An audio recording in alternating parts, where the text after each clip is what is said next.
welcome to the Cambridge Experience. We are the Farroupilha Open Center, the first school in Brazil to become an authorized center for Cambridge English qualifications. Farroupilha Open Center applies the qualifications to students and external candidates, as well as developing preparation centers, which are centers for administering Cambridge exams. You too can take the exam to your school and be a preparation center. More than 19,000 candidates have taken their Cambridge exams with us. We have promoted the Cambridge Experience since 2019, and today, the 5th edition is themed Challenges and Reflection, Artificial Intelligence in Schools. We are grateful for the support of Cambridge University Press and Assessment and Escola de Professores Internos. Get involved! Send your questions via chat, they will be answered at the end of each lecture.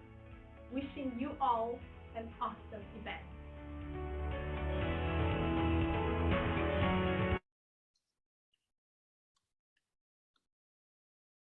Good morning, everyone. A very warm welcome to the 5th edition of Cambridge Experience. I'm Maricia Ferri, Pedagogical Director of Farroupilha School. We take great pride in being the first basic education institution in the world to incorporate Cambridge English qualifications and exam preparation into our curriculum. Our mission is to educate, to shape competent, ethical, and global citizens. To achieve this, we believe it is essential to provide students with the opportunity to explore and navigate various realities, empowering them to engage freely in the paths they choose. In this regard, exposure to different languages and cultures is paramount. We appreciate the presence of each and every one of you and wish you enjoy our event. Luca Alcara, are you here? Yes, I am. Good morning, everyone. I'm Luca Alcara, the manager of the Cambridge and Foreign Languages Center at Farroupilha School. Thank you, Maricia. As you are all aware, the Cambridge Experience event has been taking place since 2019, facilitating lectures and exchange of experiences among English language teachers, students of languages, head teachers, managers, and other education professionals.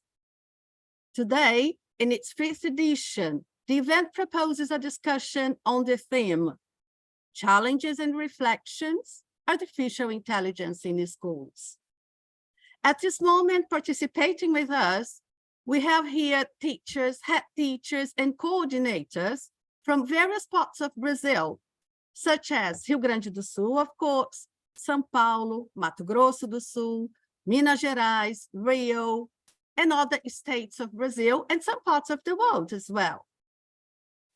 Our invited speakers are Joanna Zauki, ELT Methodology Professor at Karoly Gáspár University in Hungary, an instructor and freelance writer at Cambridge University Press and Assessment from Hungary. Ademar Celedonio, Director of Teaching and Educational Innovations at SaaS Education Platform, and a specialized speaker on technology and its impacts on education. Alberto Costa, Senior Assessment Services Manager, Americas at Cambridge English. We really would like to express our immense gratitude for the support of Cambridge University Press and Assessment in making this edition of the Cambridge Experience possible. At this moment, we'd like to invite Leonardo Esperança, Marketing Manager at Cambridge University Press and Assessment, to address you. Leonardo, be very welcome. Thank you, Lu. Thank you all. Good morning, everyone. I'm Leonardo Gluskowski Esperança, Head of Marketing at Cambridge University Press and Assessment, Brazil. And it's a pleasure to be here with you in this beautiful morning. And on behalf of Cambridge University Press and Assessment, I'd like to thank Colégio Farroupilha for the invitation to its 5th edition of Cambridge Experience. And a special thanks to Luke Alcara for the fantastic organization and to put up in the agenda this relevant topic of artificial intelligence, which will be explored by my colleagues, Joe Zook and Alberto Costa throughout the day. I'll share with you a quick message from Cambridge. So I'll share my screen. Just a second.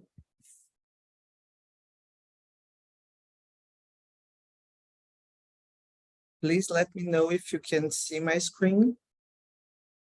Yes. Okay. So let's see here, just 1 second. So we make learning English inspiring and rewarding for learners of all ages. Collaborating with schools and teachers, we support learners from preschool to university and beyond.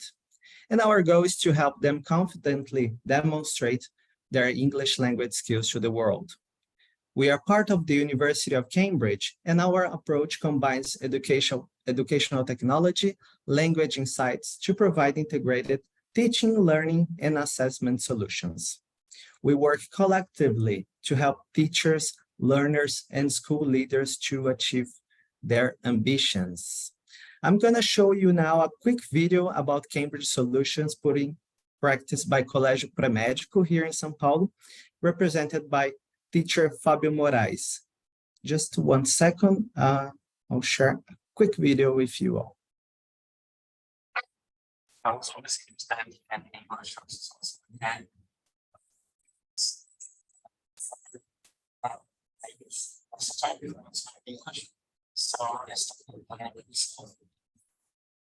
trained to become an English teacher.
Leo, the audio is not coming through well.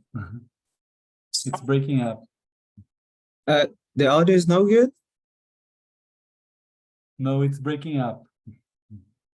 Okay. Is it breaking up? For me here, it's running okay, Alberto. Not sure if...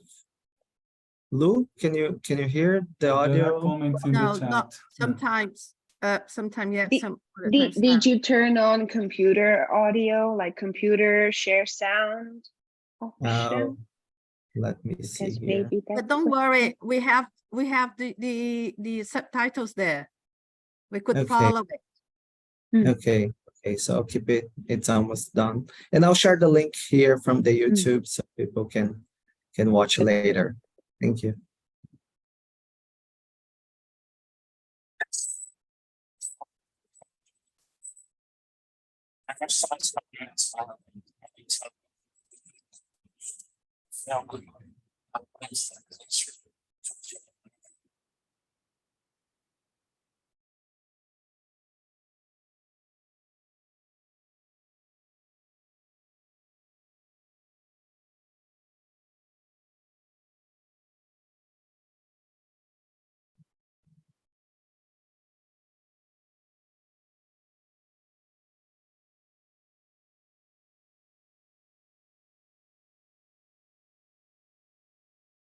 What a touching video, Leonardo. Thank you very much.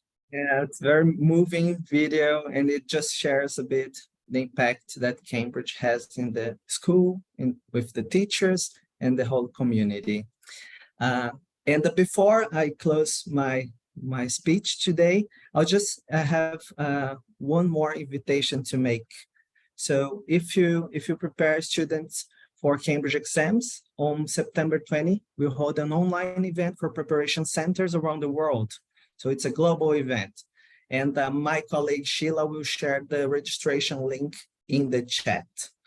So thanks again, Lu Calcara, and everyone from Colégio Farroupilha, and I hope you have a great day with us. Thank you. Thank you, Leonardo. And now Sheila Evans with you. Thank you. Thank you, Leonardo. Good morning. I'm Sheila Evans, Marketing Manager, Channel Partners at Cambridge University Press and Assessment, Brazil. We are delighted to share this moment with you and hope you enjoy the event. Simultaneous translation to Portuguese is available. To activate it, simply choose the Portuguese option from the menu at the bottom of the screen. Throughout the event, you can submit questions through the chat. Due to the duration, it may not be possible to address all of them, but our team will make every effort to relay the queries to the speakers. The event participation certificate will be available for download to all who respond to our evaluation survey. It will be sent out on Monday to the email provided during the Cambridge Experience registration. I'd like to introduce our first guest, Joanna Zucchi. Jo has been teaching English for more than 15 years in Hungary, Poland, and the UK. After finishing her Delta, Jo became actively involved in teacher training. She's a regular presenter at TEFL conferences, a lecturer of ELT methodology at Károly Gáspár University in Hungary, and a freelance trainer and writer for Cambridge University Press and Assessment. Her main interests include all forms of online teaching and learning, and assessment and feedback. Welcome, Joanne. It's a pleasure to have you with us at our event. Thank you so much, Sheila. Thank you for having me, and welcome everyone.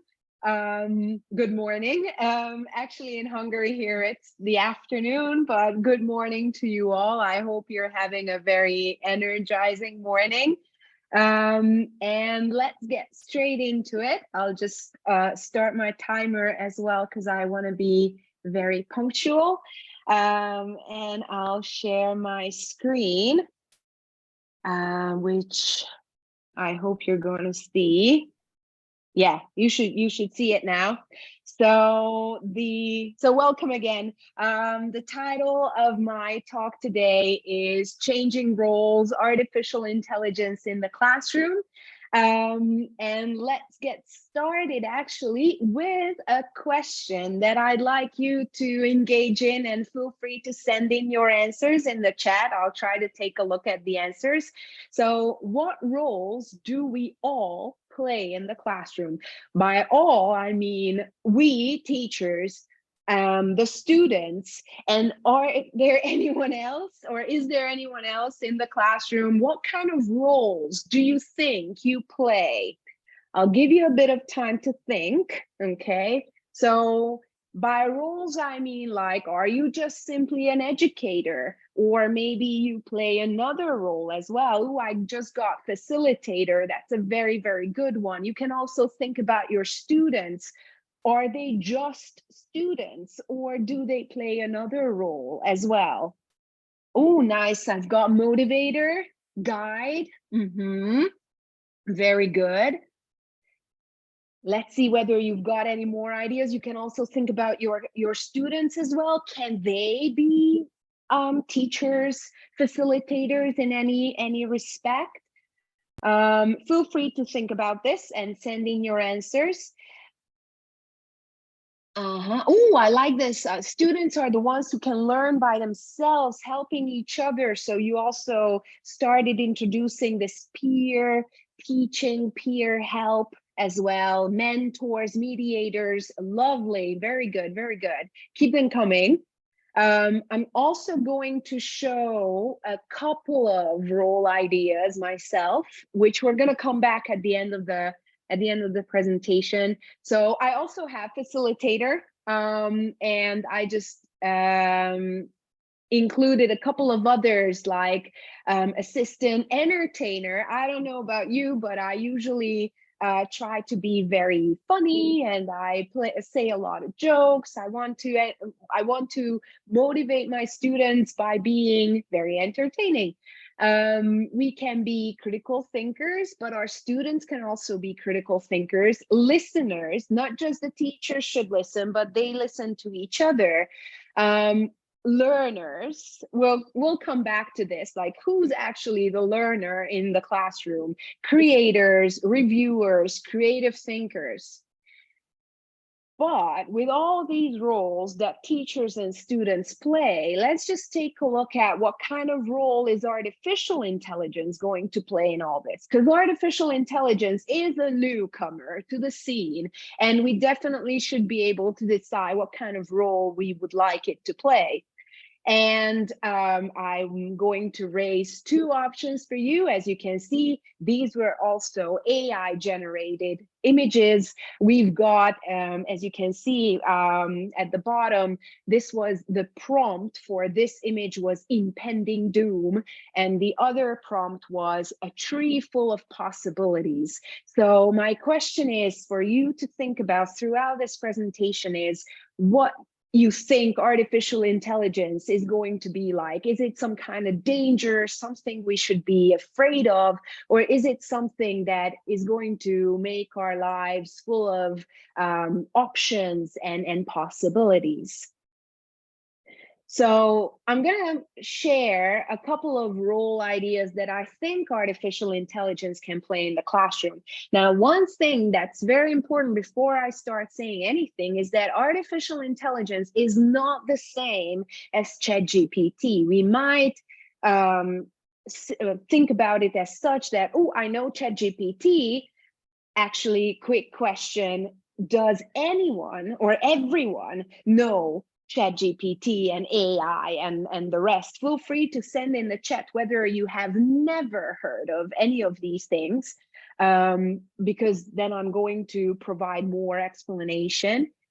But the thing is that ChatGPT is just one tool within or inside the artificial intelligence bubble. So let's look at the roles I think it can play. One role, teaching assistant. Another one, critical thinking assistant, and the third, language assistant. So let's take a look at these roles in more detail. So the teaching assistant role, what can it do? And I'm going to show you examples for these functions. Like we can create custom-made texts and turn them into audio. Let's imagine a teacher who's okay, maybe you're teaching from a very well-made course book series, and you everything is at your disposal, but maybe you're teaching something that's either you want more relevant and more up-to-date sources, or you're teaching something so technical or special that you don't really have the right resources for it. So you think, okay, I'm going to actually create a custom-made text asking ChatGPT to create something for me that is perfect for my context.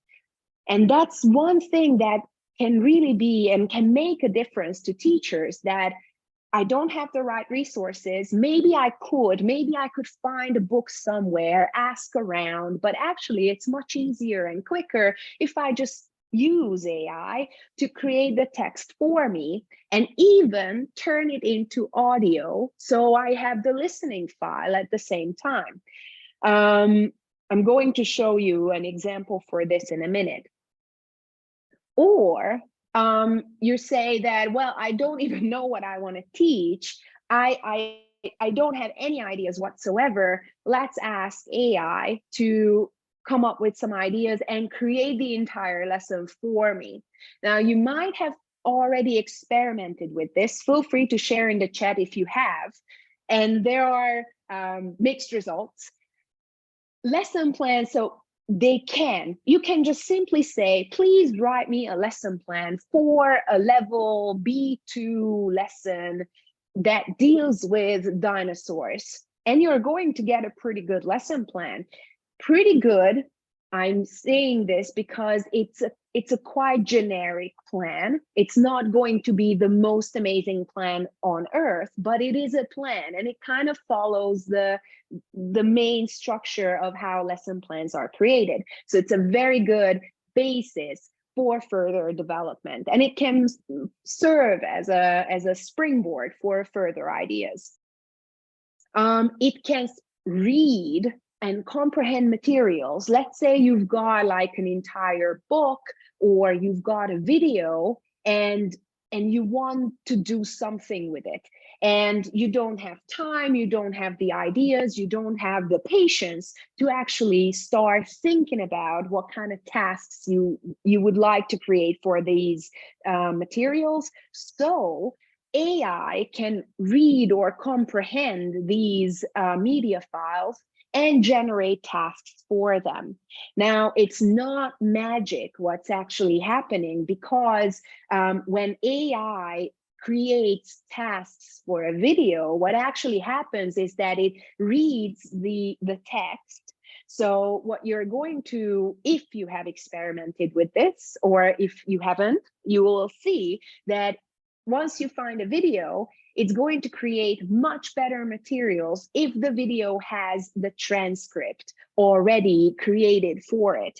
If the video is just a video, and you must have seen the YouTube automated subtitles and the automatically generated transcript, and it can have a lot of mistakes. Now, AI is going to use that automatically generated transcript unless you or somebody provided the full transcript to the video and use that to generate tasks. So it's not magic. It works with text, even if it's an audio file or video file, it still works with text, and then you get tasks from it. Or you can just say, ooh, I have to teach doctors tomorrow, or maybe not even doctors. You just have to teach a topic you're not familiar with, and the textbook or any kind of material you're using is not the best for it. You can create topic-based word lists, and then based on those word lists, you can create all kinds of tasks. And I'm going to show examples for this as well. You can also create custom images for certain picture-based games. Like I've already shown you the AI-generated impending doom image and the tree full of possibilities. You can use AI to create images based on your text input or text prompt. So these are just examples in a nutshell of functions that can make a teacher's life much easier. And now I'm going to move on to how it can enhance your students' critical thinking, because it's one thing that it can make your life easier, but let's think about our students as well. And these will be actually, if I can send you the slides later on, these are actually clickable links, so you can take a look at the entire conversation. For example, this is the best thing that students and teachers together can do with AI, because AI is not magic. As I said already, AI is not a super powerful, all-knowing magic being. It's just a very, very smart system, but it can still make a lot of mistakes. And one thing that you can always do with your students, and this can actually help them also realize how they can utilize it for their benefit, is outsmart AI. Now, this is actually becoming more and more difficult, but you can still ask questions where it starts making mistakes. So for example, you can do this together with your students when you'd like to introduce AI to them, and then you can play a game together in class, maybe with one computer that you project on the wall, and you just test what your students ask from AI, and you can see the results. So students can decide which AI generated answer or product. By product, I mean text, video, image, presentation, because AI can generate all these, which is correct and which is incorrect. Where does AI hallucinate? This term, hallucination, means that AI can very confidently say incorrect things, and that's called hallucination. So basically, under these links, I'm not sure whether yes, I will actually show this to you, and I know that now you cannot see it, but hopefully now you can. I asked it, and this is a common problem with AI. So I tried to find a song, any kind of song. I'm just gonna check the chat whether there are any problems here. Yeah, okay, no problems yet. So let's take a look at this one. This is a real song. I love it very much, by the way. And I just asked AI to finish the song for me. And there we go. AI so this is ChatGPT at the moment, super confidently goes on with the song. As you can see, it kind of copies the rhythm, the rhymes, everything seems to be going well. But this is actually not the original song. So this is, at the moment, what you're looking at is hallucination, because AI is super confident, but this is completely wrong. And then, so it goes on and on and on and on. And then I tell AI that this is a real song. This is the title. This is the artist. Can you finish it now? And then it says, oh, I apologize. AI is always very, very polite. I apologize for the misunderstanding. But then comes the catch, says this is a real song, and I am a language model. I don't have access to copyrighted material. And I still try to prompt it like, but can't you find the lyrics somehow? And again, as an AI language model, I can't browse. But I recommend that you do something on popular lyrics websites. So actually, since the beginning of the year, ChatGPT and now Google Bard, which has become available in Europe as well, but I know it's been accessible in the US. I'm not sure about Brazil, but in Europe, it has just become available recently. They are becoming more and more skillful at their responses. At the beginning of the year, they just blatantly lied to you and said that, well, they could come up with any kind of answer. And now they are becoming more and more skilled in their responses, and they always make sure that you know that they are not capable of everything. So this has become a thing that, okay, I just want you to understand I'm a language model. I'm not a super powerful robot. I won't be able to cook your food for you.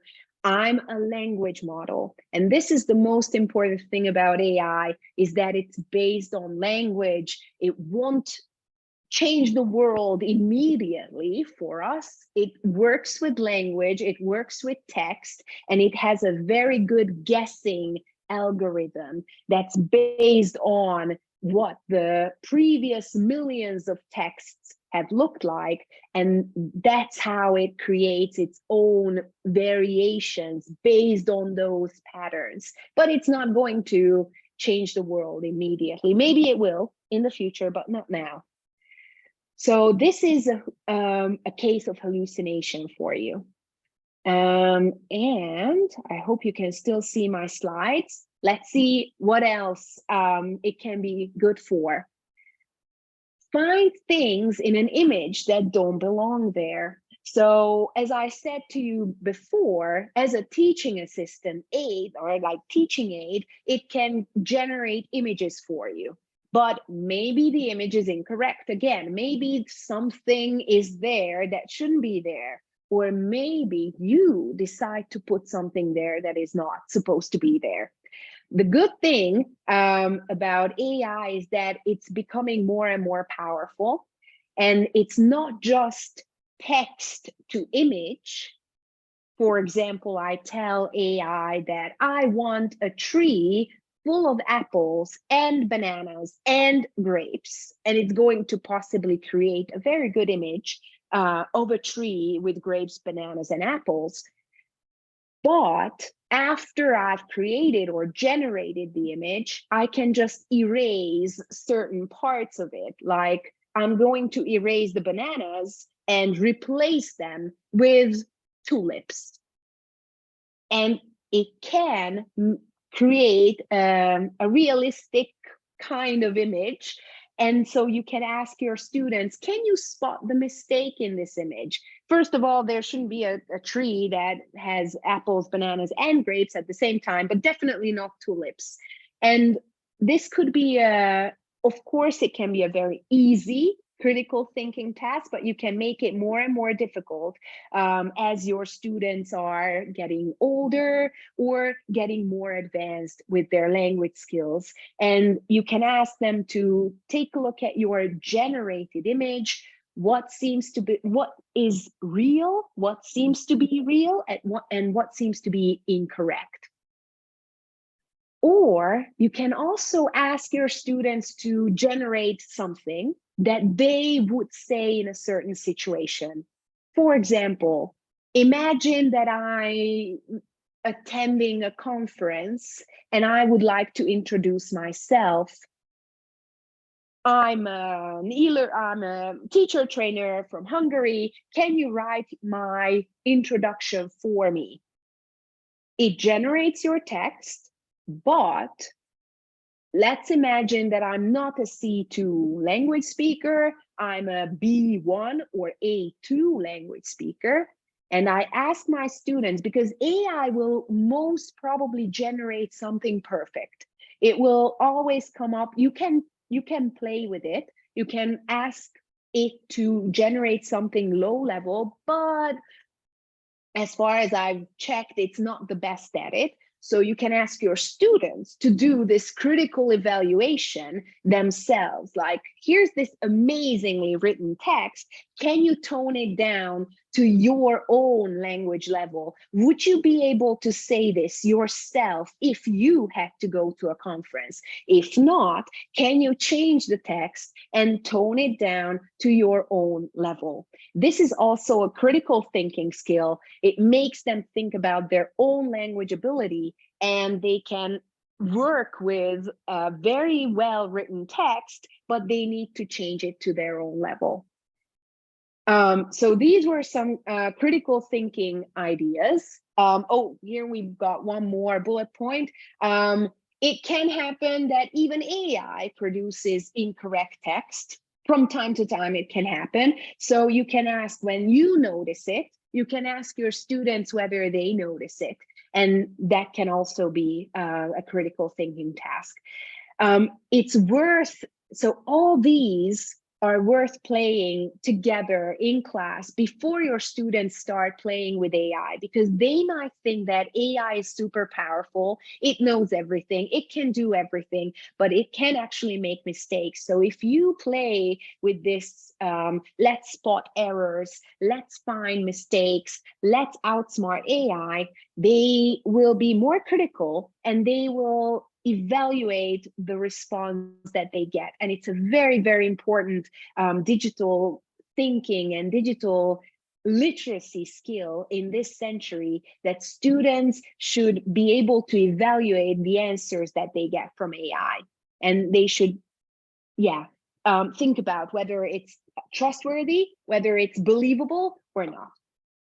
And then finally, we've got the third role, language assistant. As I've said, AI can produce beautiful texts actually, and sometimes it's too beautiful. So if you just test it, if you ask for anything like write an email to my boss about how I'm going to be late for work tomorrow, it's going to come up with a beautiful email full of good chunks. So these chunks, for example, oh, somebody says the image is frozen. I still hope that many of you can see it. Tell me if not. But so yeah, good chunks. Chunks are expressions in language that seem to repeat themselves quite frequently in our speech. For example, dear sir, madam, or kind regards. I hope this email finds you well. And actually, if you think about it, AI is just a very good chunking robot. A much better thing than simply just a chunking robot, but it can work with these patterns of language very, very well. It knows exactly what kind of a chunk is predictable after another one. So if you see like, hi, Peter, I hope this email finds you well. All I wanted to say is blah, blah, blah, blah, blah. And language in this form is predictable. You sort of, even we can predict what kind of line or sentence should come next, but AI is doing it in a much, much better, quicker, and more efficient way. But our students can use these texts to hunt for good chunks and select a couple and use it next time in their own work, or use them in their own work. It can also be good for noticing. The good thing about AI is that it can easily create a lot of text and a lot of responses. So if I say, write an email to my boss about how I'm going to be late tomorrow, it can be regenerated 3 times, 4 times, 5 times. Each regeneration is going to be somewhat different from the previous one. So you can try and do that you maybe generate 3 versions of the same thing and ask your students to notice the differences. Are there any, like, the good thing is that this is a kind of a low prep activity because you don't know as well what's going to come out. So it happens right in front of your eyes, unless you do it at home and you just present the 3 options to your students. But it's more exciting if you do it live. So you generate 3 versions of the same prompt and just look at the differences. And it's super exciting to see what happened, what changed, and why. You can also practice certain conversational situations, like AI is very good at playing roles. You can tell it, like, pretend that you're a coffee shop worker and I'm the customer. Let's pretend that I'm ordering coffee. Let's play the dialogue. And it can play this back and forth sort of thing with you. Now, I tried to do it with ChatGPT. It wasn't doing a very good job because and I think I'm sharing one of the links here in the slides. I was trying to play this dialogue with ChatGPT, and it kept creating these super long responses that weren't lifelike.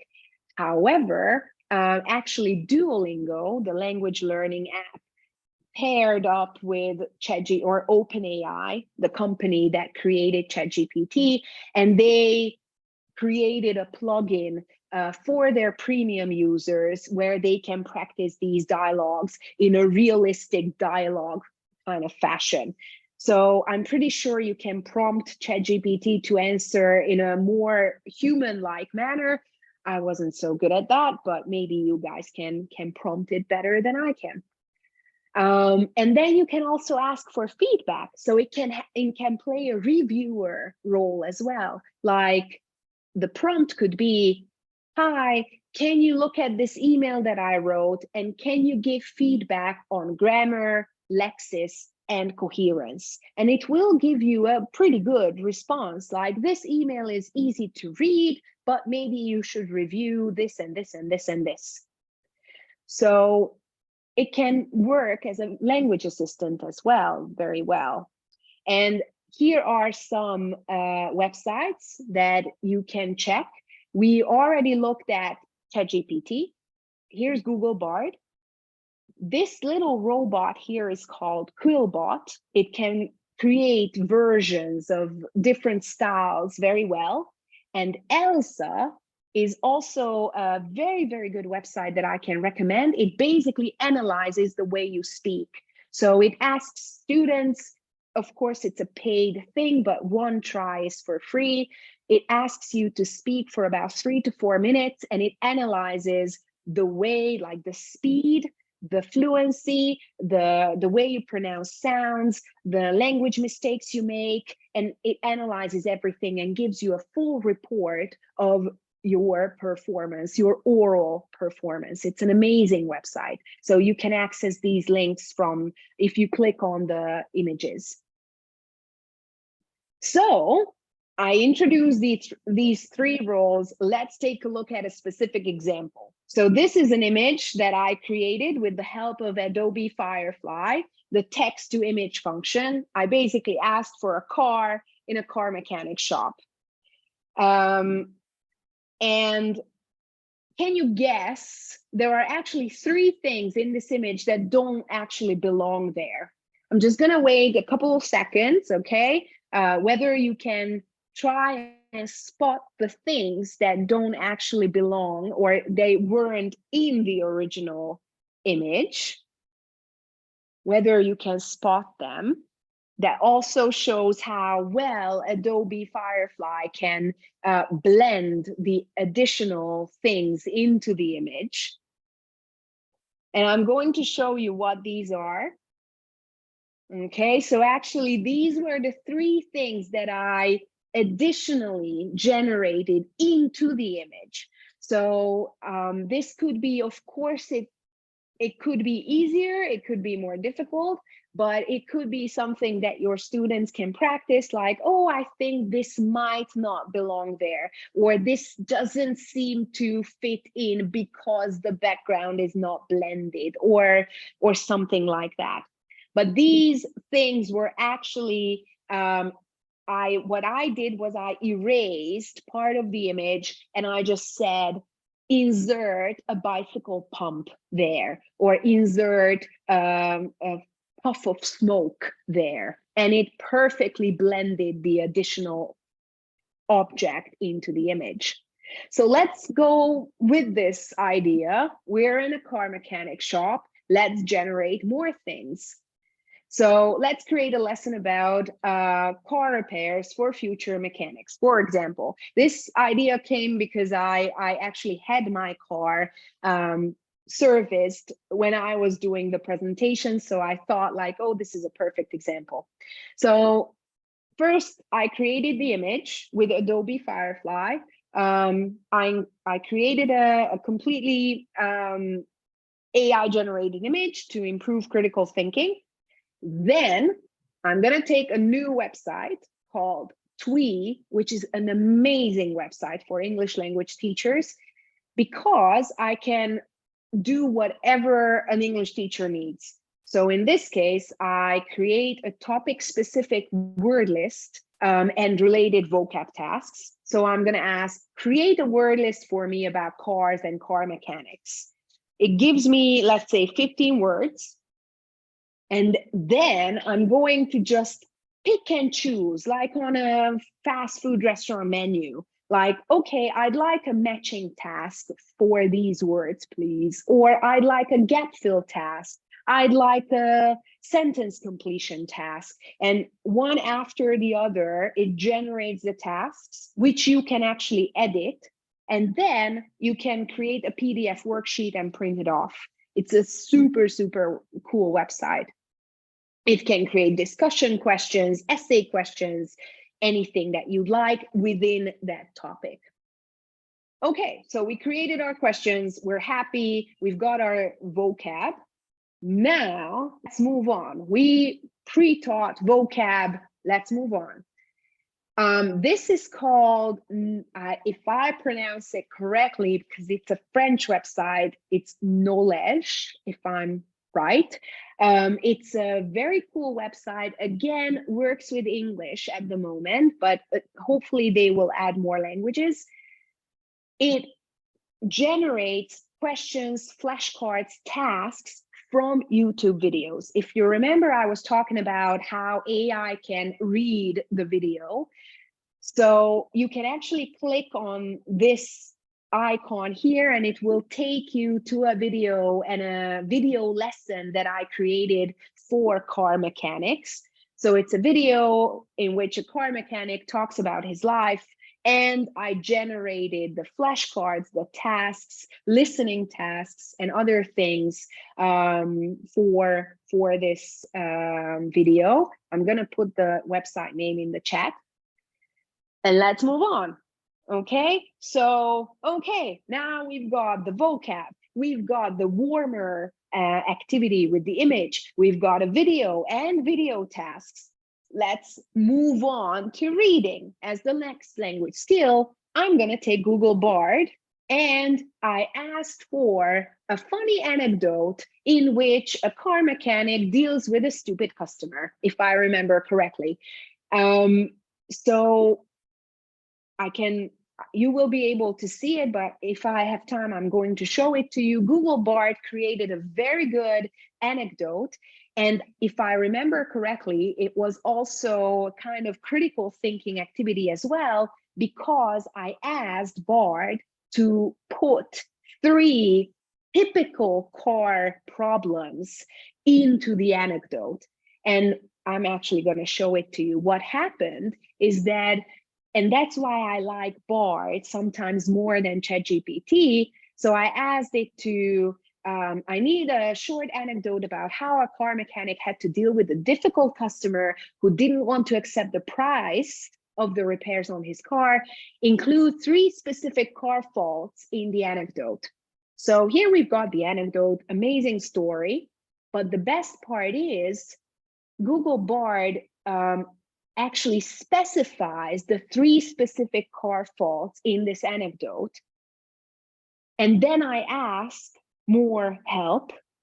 Can you explain these car faults in simple terms? Maybe I'm a teacher who actually has no idea of car mechanics and like how cars are repaired. So I want to know as well what these mean. So Bard explained it to me, and now I can bring these into class. And then finally, just to make use of ChatGPT, because why not? I can ask ChatGPT to create a grammar explanation for me, because the anecdote included a lot of past perfect. So let's ask ChatGPT to explain past perfect as if it was talking to a young child. And that is a very good prompt tweak to make grammar explanations easy and accessible to language learners. Explain this grammar term as if you were talking to a child. And then it creates a very simple explanation. And I even asked it to create a lesson plan. If you click on this icon, it will take you there. And ta-da, I created an entire lesson with tons of activities, hopefully like tons of homework activities, just with the help of AI. So if we come back to the bubbles, actually, what I think is one main role that AI is going to play for teachers is an assistant role. Because in all these cases, the main point was that it assists you. So it's not going to create, of course, it can create many, many things, for you. But the best thing as a teacher that you can do is that you always, and that's the same I should tell my students as well, that you should always revise the product, the response. Maybe it's perfect from the get-go, but maybe it needs revision. And the good thing in these websites is that you can edit everything. It will create something for you, but it's eventually your work that can be shared. And you can, if I go back to these websites, sorry, you can edit the result. You can edit Google Bard, you can edit the video tasks, you can edit the tweet tasks. And that's, I think, the most important part in this, that AI is the assistant that does the nitty-gritty work for you, and you are the expert that can make or fine-tune it, finalize it for your context.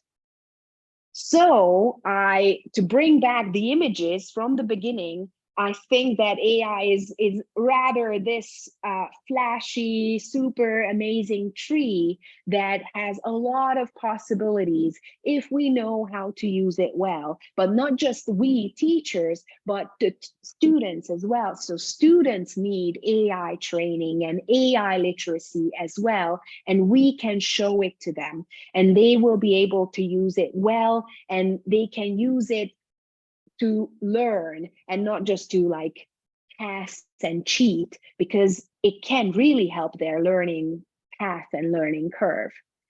And the final thing I want to touch upon is what roles our students will play in this entire new setup. So here we go again. Can you believe that this is an AI generated image? It blows my mind. And I could actually see in the chat box that somebody said that AI is pretty bad with fingers. And it's perfectly true. Notice that these students don't have arms or fingers at all, but they do have eyes. And so this is Adobe Firefly again. Other text-to-image websites are not doing well with eyes either, but this image is super believable. And I was surprised by the result. So I generated 3 students for you: Peter the Obsessed, Mark the Skeptical, and Agnes the Experimenter. So these are kind of 3 typical student roles that you might see from now on. The obsessed, meaning that this student will do everything with AI. They will think that, oh, come on, why should I even learn? AI will do it for me. I will just hand in the homework with AI. I will generate everything with AI. I'm not going to put in the work. You can kind of catch this student by making them perfect the prompts that they give, because, okay, they think they are getting away with the work. They think they cheat with these AI solutions, but to be honest, to get a good result, they still need to put something in. Without a prompt, you can't get a result. So they still do something. The way you can sort of catch them, there are 2 solutions. Either you make homework tasks more meaningful so that they see how it applies to them and how it makes them more, basically, or you catch them by giving them prompt ideas like, okay, your AI solution is fine, but can you make it better? Can you work on your prompt, and can you make it more effective? That's one way of dealing with the obsessed kind of student. The skeptical will think that AI is going to mess up anyways. He's not going to, or she's not going to bother with AI. It's going to make mistakes. It's just too much time, too much effort. And why? They will probably learn in the traditional way. They're not going to be interested in AI. Fine. If you'd like them to be interested in AI, then maybe a slow step-by-step process can help. But if you're happy with them being not happy with AI, fine. Then they will learn in the, let's say, the old school way. And Agnes, the experimenter, I'm going to show you a very, very good image I saw on LinkedIn months ago. She's going to be the one which the one student who I think is I don't want to use the word ideal, but the one that sees the potential in AI, because the experimenter is going to do what is kind of called the ChatGPT sandwich, which means that it's the human and AI working closely together, just like in the case of an assistant, and working together, helping each other, but not like AI is not going to do 100% of the work for you. In this case, the student puts the prompt in, gets some kind of result. As you can see, that's the middle part. And then the human is going to review it, adjust it, modify it, and so on and so on. And this would be, I think, the ideal way of dealing with AI, is treating it as a very, very good tool to make certain boring tasks less boring or less time consuming, but I'm still the one who's going to finalize the product, and I'm still the one who is going to take a look at the entire thing. So I really like this ChatGPT idea. You will be able to find the link at the end of the slide. So it's a really cool idea, and I think this is the way to go about it. So for final thoughts, I'm going to bring back the roles at the beginning that we kind of looked at. And I think I'm going to highlight a couple of roles here. The assistant role that I said is very, very important. Even if we're teachers, we're students, AI is a very, very good assistant. Again, I have to emphasize that I don't know what the future holds. I'm not sure what's going to happen tomorrow. So maybe we're going to have AI teachers. But if you think about it, those AI teachers are still AI assistants that can make learning more accessible to more students. But I would like to believe that it's the human teacher who's really going to make the difference, or the human teacher who's behind the programming of that AI assistant teacher. And this is what I would like to believe. I'd also like to highlight the critical thinker role, because it's super, super important to always critically assess everything. We have had fake news and deep fake videos and all kinds of fake things so far. But with AI and AI generated things, it's going to be even more important to be critically aware and to be able to evaluate everything that we see on the internet critically. I'm also going to highlight the creative thinker part, because I also noticed, actually, I've watched a lot of webinars on AI and a lot of workshops and tools and tool ideas. And I just realized that if you yourself are not a creative thinker, you're not going to come up with a good prompt or a good lesson plan prompt. Sometimes I find that I'm not creative enough, and then people I follow on LinkedIn, for example, I can see amazing things that they create with AI. But to be honest, to be able to do that, you need to have the creative idea first. Like, what am I going to ask AI to do? If you don't have the creative idea first, you're not going to be able to prompt it that way. So we need to be able to keep our creativity. Otherwise, we don't know what to ask AI to do. And that's why I also highlighted the learner role, because we are all learners now. Our students learn English, but they also need to learn how to use AI well in their studies. But we as teachers also need to learn how to use AI well, how to use it as a good assistant, how to make it work for us, not against us. And that's a learning thing as well. So this is how I'm going to finish my presentation. This was supposed to be an interactive slide, but I'm not going to spend time with it. So to be honest, just take it as a question and feel free to share your thoughts in the chat box. What's your impression of AI in language lessons now after this session? And thank you so much for listening. Feel free to share your impression now in the chat box. And these were and I could see that people were asking about the website. So these were the websites I showed you. You're going to get the slides and we'll be able to click the links and we'll be able to look at these websites. Of course, there are millions out there, but this is my selection that I think are the pretty good ones out there. So thank you so much. And thank you for listening. Thank you, Jo. That was a very enlightening and practical for all the teachers here with us. I loved your presentation. Thank you very much. Thank you so much. We have time for a couple of questions.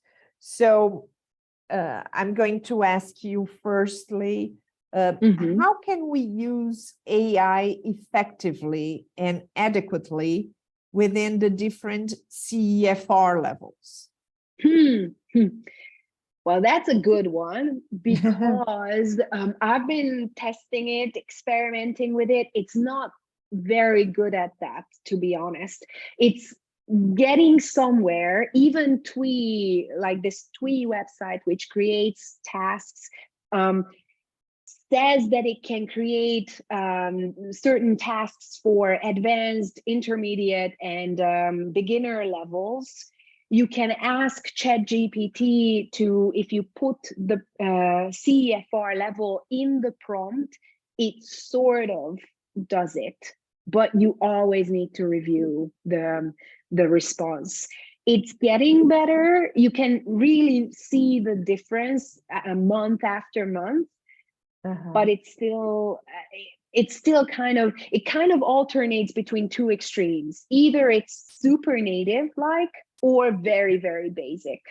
And there's it doesn't seem to be doing in between answers. All right. There's one more. How do you see AI from now on? Where else will it lead us to? Well, as I said at the end, I would love to see it work together with us, human teachers. Honestly, I see it as a huge help. Like I can say that I got the AI bug. That sometimes I feel like, oh my God, I don't have ideas. Let's ask ChatGPT for some ideas. Or sometimes it happens like that. I have the ideas, but I'm just too bored or tired to write the blog post or the entire text. And I will just ask AI to write the text for me. And I have already started feeling this, and I already also started having moral questions about it. Like, okay, if I have the ideas and I ask AI to write the filler text for me, is it my work or AI's work? Whose work is it? And is it a bad thing that I ask AI to do the like less exciting work for me? But I think this is the way we're gonna go. Excellent. We have time for one last question. Any thoughts on how to enhance students' use of AI? I would definitely do it with them. So I would, just like I said, let's look at what AI can do together, and then give them mini tasks. So like step-by-step instruction. It's a learning curve for them as well. Like, let's create something together with AI. I don't know, like, for example, your homework task is to write an email, which is a typical homework task, but write it with AI. Or actually, there are two options. Write it with AI and then criticize it, like things you like, things you don't like, or write your email and then write the same email with AI and compare the two. What do you see? What do you notice? And these are just little steps toward full AI literacy so that they will understand, okay, these are the steps in which I can use AI, and maybe these, and they should be able to decide for themselves, like, I trust myself more and I will give AI the brainstorming part. Excellent, excellent. Do you think at some point AI will learn from our questions? There are certain, so it does in a way, but it sometimes forgets. So at this point, it already does. So you can see that it in a conversation, it definitely does learn. From conversation to conversation, it sometimes forgets, but there are certain things that it can take. So it is learning as well. So it is a thing that is constantly evolving, and I'm pretty sure it will. And I think now, because the paid version already always does more, and I think the paid version, it already learns from conversation to conversation. So you can teach it certain things and it will remember it in the next conversation. And that's the way to go, because then you can teach certain things, and that's how you can automate certain, right? Like processes. So it's we are all at that learning curve, including the AI. Yes, yeah, absolutely. And that's actually sort of the danger as well, like, because it depends on what you teach it, how it's going to react. And if you teach it bad things and it's not under control, it can then do bad things. So it's going to happen, in front of our eyes, and depending on what you teach AI to do. Well, Jo, thank you once again. Thank you so much for this opportunity. It was a real pleasure having you with us. Thank you very much. Thank you. Thank you, and enjoy the rest of the day. Thank you. Bye, everyone. Bye. Thank you, Joanna. Bye-bye.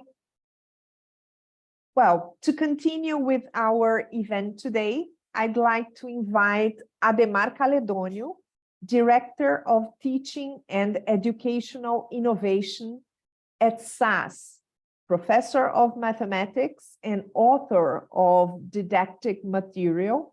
Ademar has over 30 years experience in the basic education area as a teacher, coordinator, director, and lecturer, specializing in technology and its impacts on education.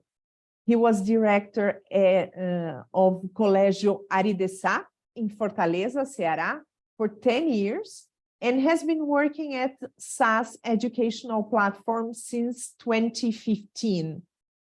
Welcome, Ademar. It's a pleasure to have you with us at our event. Ademar, are you there?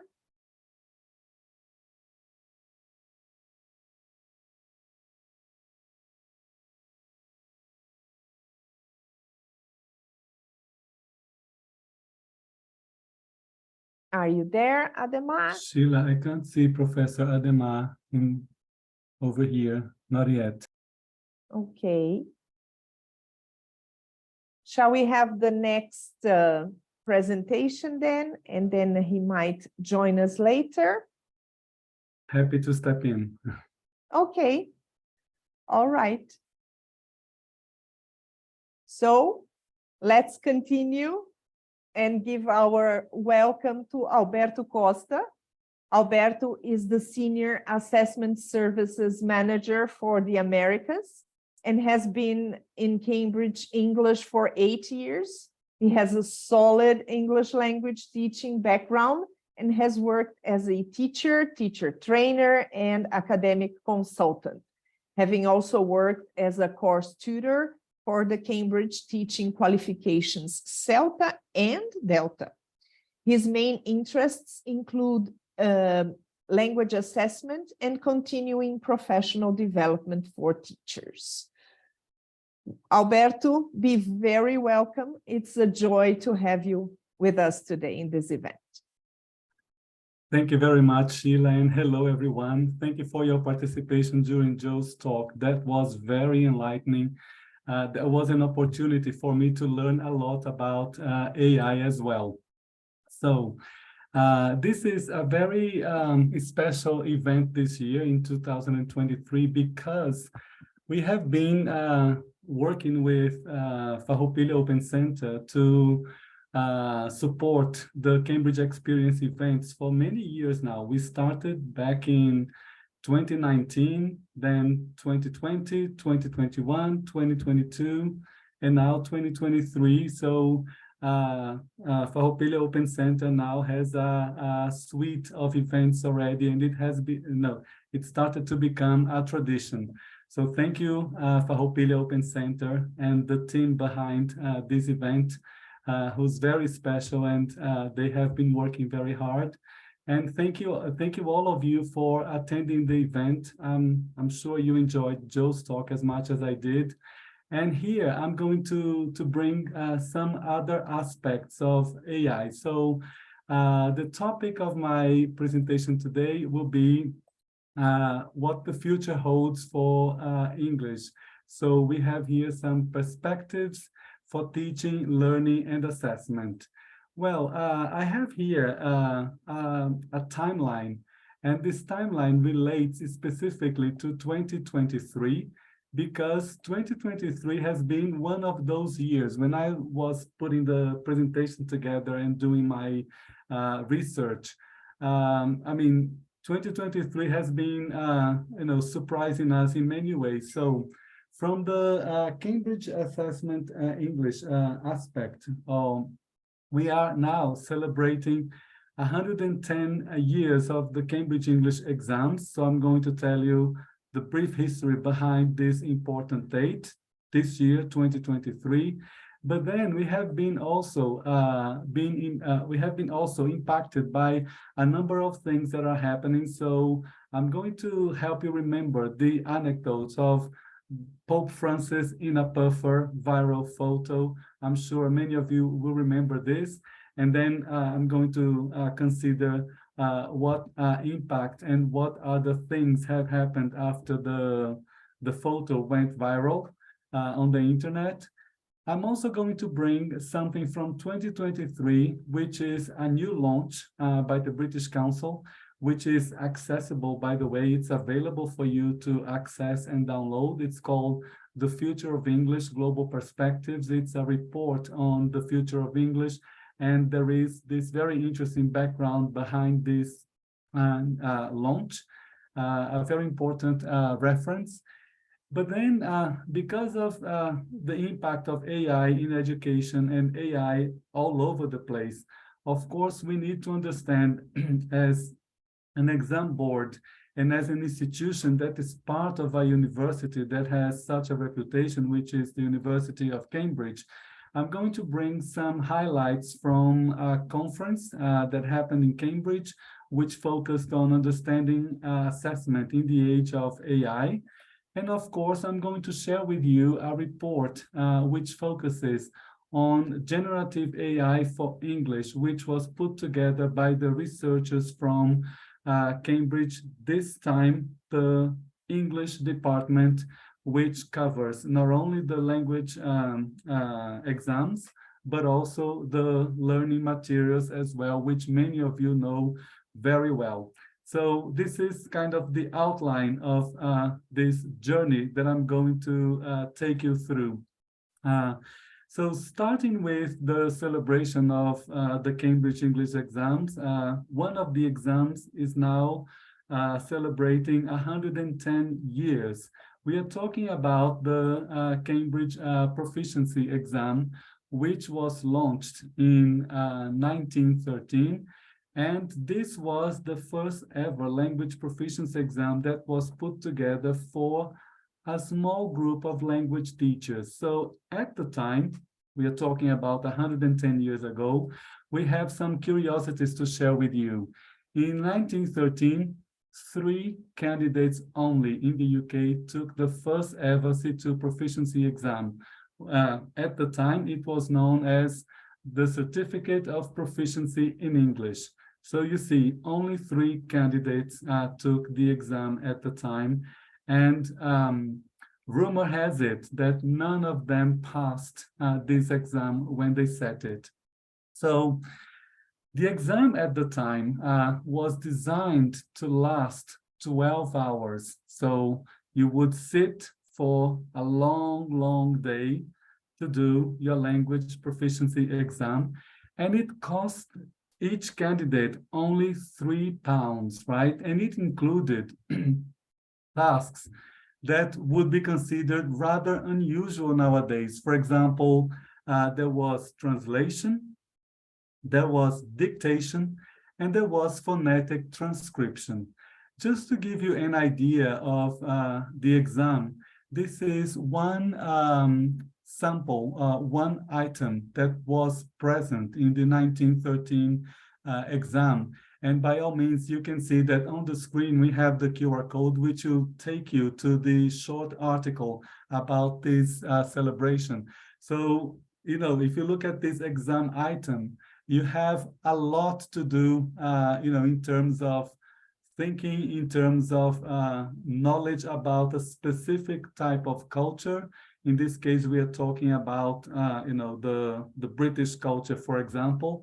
So you will see that when we look at this sample item here, one thing that we notice very clearly is that we have changed dramatically in the past 110 years. And this is a result of many lessons learned from that moment until the moment we are now. And the exams have changed drastically in the past century. So we started off with one exam, which lasted 12 hours at a very, very high level. And now we have a suite of exams for young learners, for teenagers at school, and for adult learners as well at different levels. Nowadays, we have the Common European Framework of Reference as well, which is also something that has been there for 20 and something years. So many things have changed. So first thing we noticed, it was very different from what the exam is like today.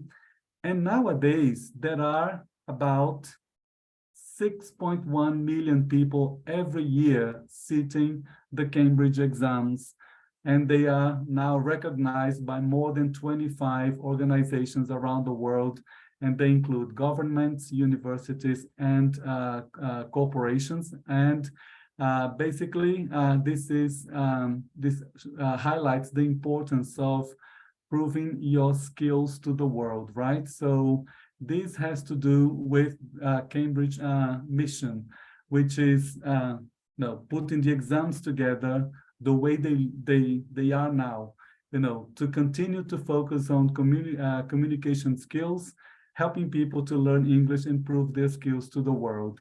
So if you want to find out more, you have the QR code to access this article.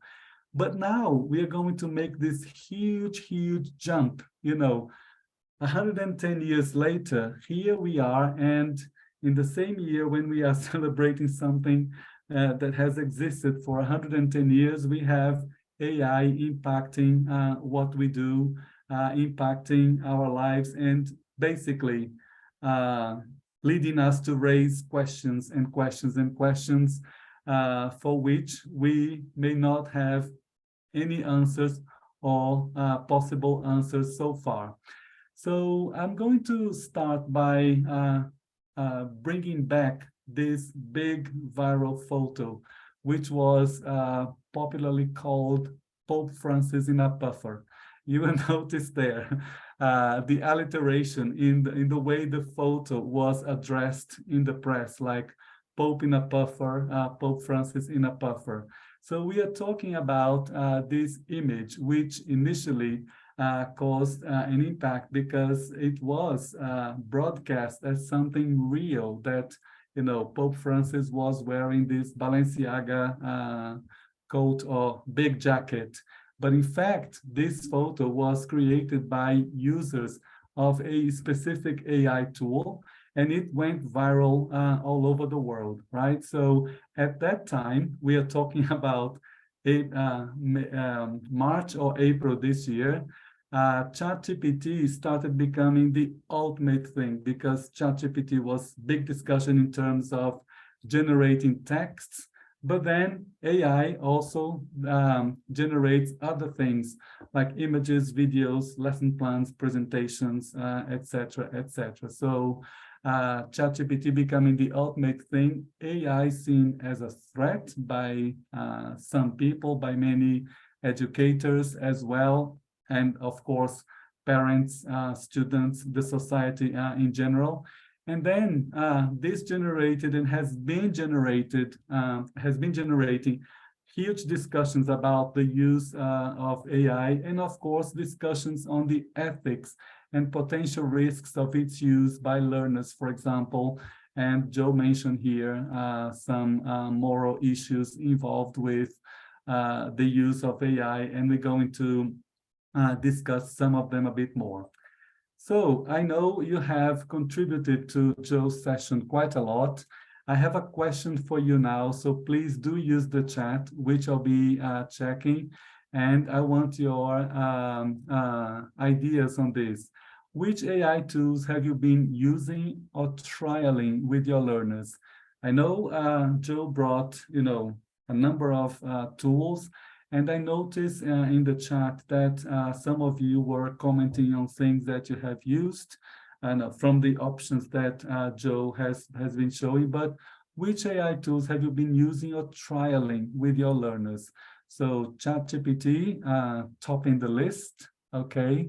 Canva, AI from Canva, okay. Something called Ani app, okay. Twee. ChatGPT, as Morgana is saying, not yet. Completely understandable, Morgana. Marjorie is saying, write and improve. Grammarly, ChatGPT, none. Grammarly, okay. Perplexity and Humata. Well, lots of names I'm not familiarized with. So you see, many of us are using AI in different ways, and I'm sure you are using it with lots of creativities because of all the possibilities it offers. This brings us to consider what's going to happen with education, and more specifically, since we are all related to this area, the future of the English language. So just to tell you a brief history about the future of English language global perspectives. This is a report which is available for you to download. So if you go to the QR code, you'll be able to access this book, which was launched in May this year. And there was an official launch in Brazil during the New Directions event, an event that focuses on language assessment and brought together many assessment specialists from around the world to São Paulo, right? So the future of English is a long report which will bring lots of insights from roundtables and discussions with over 90 specialists and stakeholders involved in education from different countries, and that includes Brazil. One of the guest writers that contributed to this book from Brazil was Professor Ivan Siqueira, who is now a professor at Universidade Federal da Bahia, but he used to be a professor in USP. And Professor Ivan Siqueira was a guest in one of our Cambridge Experience events 2 years ago. So the Farroupilha Open Center team will remember, and his talk was about the guidelines for plurilingual education from the National Council of Education. So he has a short chapter in the book where he talks about perspectives, global perspectives related to the English language. But because it's such a long report and you can access the report through the QR code, one interesting thing about the report is that instead of bringing us answers, actually, the report will bring lots of questions. So this is one example of the questions that they are discussing. Then I'll tell you how this connects with technology and ChatGPT and all those things that we are discussing in this event. So one of the questions is, will English remain the world's most sought after language? So English is the lingua franca in many contexts, and according to the debates in the roundtables, for some time still, English will remain very important as a lingua franca, especially because it is the lingua franca for university, for work, but also it's the lingua franca for context where you have multi or plurilingualism. So this is the language people might resort to when they are communicating with people from different languages and different places. So what role will English play in our multilingual reality? Still, I mean, it is there for you to read more about it. English will remain very important in multilingual reality, especially because technology has brought cultures and different people together more and more when they are communicating for different purposes, professional or academic purposes, and English will still play this role according to the debate. And also, what's the future of English as a medium of education or a medium of instruction? Because internationalization is present in many educational contexts, specifically higher education, but also basic education, English is still the preferred language for medium of education in contexts where learners from different languages are in education, but also in contexts, in monolingual contexts. For example, cases like Brazil, where we tend to use the Portuguese language more often because we have our indigenous languages as well. But students speak Portuguese, but then in internationalization, subjects are taught in English as the medium of instruction. And this is coming to basic education in many countries as well. So if you want to find out more, they won't bring you definitive answers, but they will bring considerations from those contexts. And another very interesting question is, how will teachers remain relevant in future English language learning systems? So this talks about the role of teachers being impacted by many things, by technology, but as well, artificial intelligence. But one thing that is a result of the discussion is, again, a series of questions as a result of this question number 4 that we read here. And one of the questions that comes from those reflections is that how will teachers be prepared to teach English in terms of having the necessary language skills and also having the necessary pedagogical skills? Of course, language teaching is still something quite sophisticated for many realities and for specific groups of people in a society like Brazil, for example. So for the teachers to remain relevant in future English language learning systems, developing language skills and developing pedagogical skills is one of the things that they question, but they question in the directions of this will be really important and relevant. So they also ask questions about English language provision in private and public sectors. And then they talk about cross-sectors support so that English language provision can develop in both contexts. And they also question language assessment as well, whether or not English language assessment will continue to meet stakeholders' changing needs.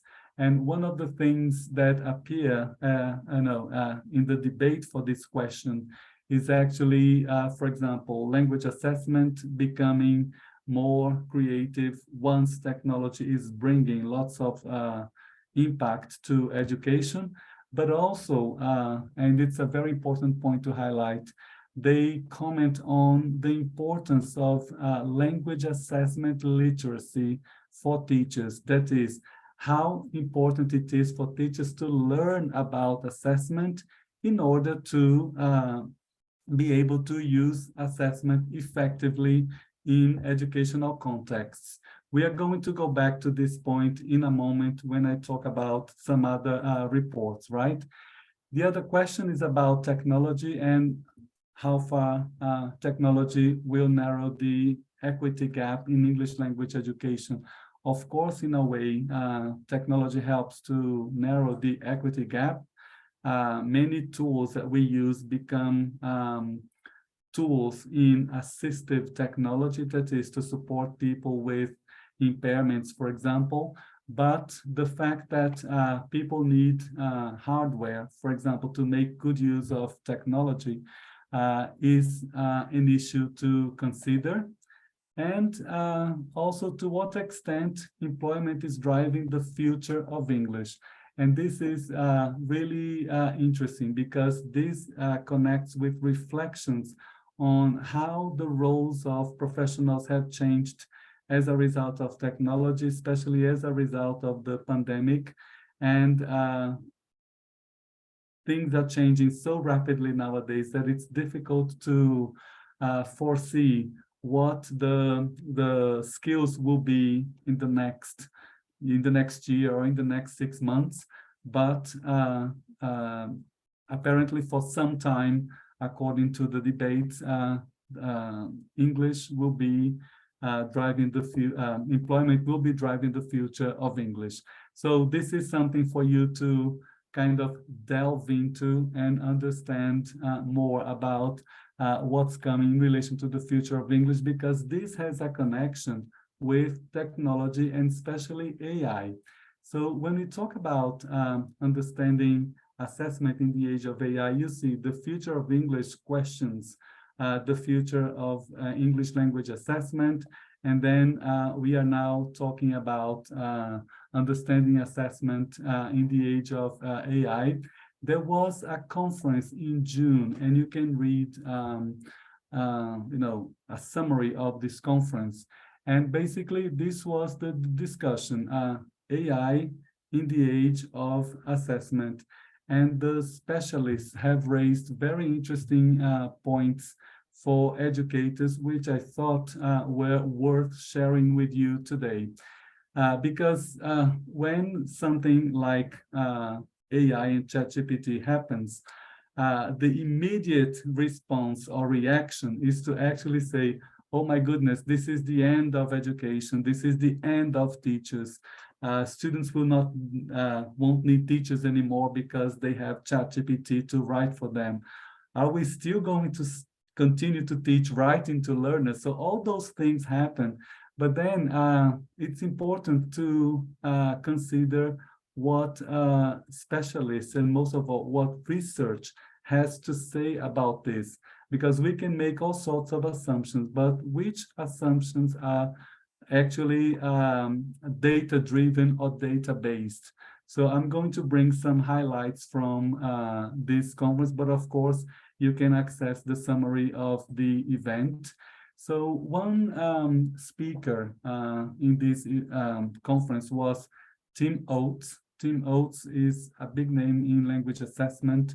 He's the director of assessment research and development from Cambridge University Press and Assessment. I'm going to say something about his role here, because his role is not specifically or directly connected to the language exams per se, because he represents the bigger umbrella in Cambridge University Press and Assessment. And under this umbrella, we have learning materials, we have the language assessment, and we have the education exams as well. So one thing he says about generative AI And I'm going to bring a definition of generative AI in a moment, even though you have seen lots of examples from Joe's talk. He states that generative AI promises an explosion in stimulating and engaging content for young people and teachers. So this is interesting. There will be stimulating and engaging content. Of course, from Joe's talk, you could witness how engaging and stimulating this whole set of tools is. And he says that this is an explosion which can be harnessed and not simply managed. So we need, when you say can be harnessed, we need to learn more about it, to understand more about it, so that we can make better use of this technology, of this explosion. But it can only be harnessed if it is organized by robust approaches. And he goes on to say that we need to know that the principles, in spite of all this, we need to know that the principles of effective learning and assessment do not change. It doesn't matter which tool you are using, but what you need to take into consideration as an educator, as a teacher, is that we need principles. We need principles of effective learning, and we need principles of effective assessment as well, because the principles won't change. You can have a wide range of means, a wide range of tools, but the principles need to remain there. So finishing his quote, he says, therefore, let's play with the new AI tools available to us. So it's important to do exactly what Joe was proposing in her talk. Use and play with the tools that are available to us. But of course, more and more, we cannot forget that we need to do this judiciously, right? And then in other talks in this event, we have, for example, another researcher called Dinah Foster. There was actually a video which unfortunately is not available publicly, but you can access a summary of her talk in the link. In her talk, she raises lots of important questions when we talk about AI and technology. And here are some of the questions. What are the perceptions within your community? So if you want to use AI tools, or if you don't want to use AI tools, it's important to consider what are the perceptions within the community, in your school, with your colleagues in the teacher's room, with your students, with students' parents, right? So what do your stakeholders, your students, the families, the colleagues, what do they think about AI? Would you be happy for automated homework marking? Would you be happy to be using automated homework marking? Of course, one of the things about generative AI is the convenience. It can create a lesson plan for you. It can create texts, videos, images for you. But some teachers also assume that it can also mark students' work. But would you be happy for it to be happening as a teacher? How about you as a parent? Would you like your child's homework to be marked, automatically? Or how about you as someone who has a leading role which impacts more people, like a governor, for example? So it's interesting that she starts by asking questions, really thought-provoking questions. So she continues to question many things. For example, what's the human in the loop? The human in the loop is a term that is being used quite a lot in terms of AI. And I would go back to Joe's AI sandwich analogy. We need the human in the loop needs to be there. So we need to consider what's the role of the teacher if you are to adopt, AI large scale or in small bits or only with specific tasks. What's the role of the parent? What's the role of the learner? These things need to be intentionally considered because learners, for example, they might resort to AI but they may not be aware of the ethics involved in those actions. And in many cases, if you have learners that submit work that they didn't do themselves because they resorted to ChatGPT, for example, if you question them, they might not realize that what they are doing is or is not appropriate, is or is not ethical. So this is something that needs to be intentionally considered. And she ends up by saying, you don't have to have all the answers to all these questions. But if you are starting to put together an AI strategy, so using AI with your learners for whichever purposes, you at least have a sort of roadmap if you put an AI strategy together with the stakeholders in your context. So it's important that you consider an AI strategy, and then this strategy will be a roadmap for moving forward to navigate some of those things. So we need to involve the students and talk about what will be accepted, what will be acceptable, if at all. We need to include the parents and get their views. So it's not something that, okay, I choose to use. My students' homework will be marked automatically, and then I don't have a say, or I don't take a critical view over all those actions. So I felt Dr. Dina Foster's voice was really important, you know, to discuss this. And then going back to 2023 in a nutshell, recently Cambridge put together this very interesting report, which you can access, of course, by you know, scanning the QR code. It's called English Language Education in the Era of Generative AI. So since we talked about Dr. Dina's views in terms of putting an AI strategy together that will serve as a roadmap, you know, to navigate, you know, this turbulent sea, Cambridge has put together this perspective, you know, their perspective on the use of generative AI in education. And of course, this includes assessment. So we start by bringing someone's voice here, Dr. Evelina's voice. So she says, you know, in the report that generative AI presents a number of important considerations in the areas of teaching and learning practices, educational policy, and regulation. But like everything that is new, with all emerging technology, it brings opportunities, but also risks. And we need to be able to manage those risks, right? So it's important, therefore, to develop and adhere to robust principles which guide best practice. So before we make our own decisions or we have our own opinions, let's put together a set of principles so that those principles can guide our practices, yeah?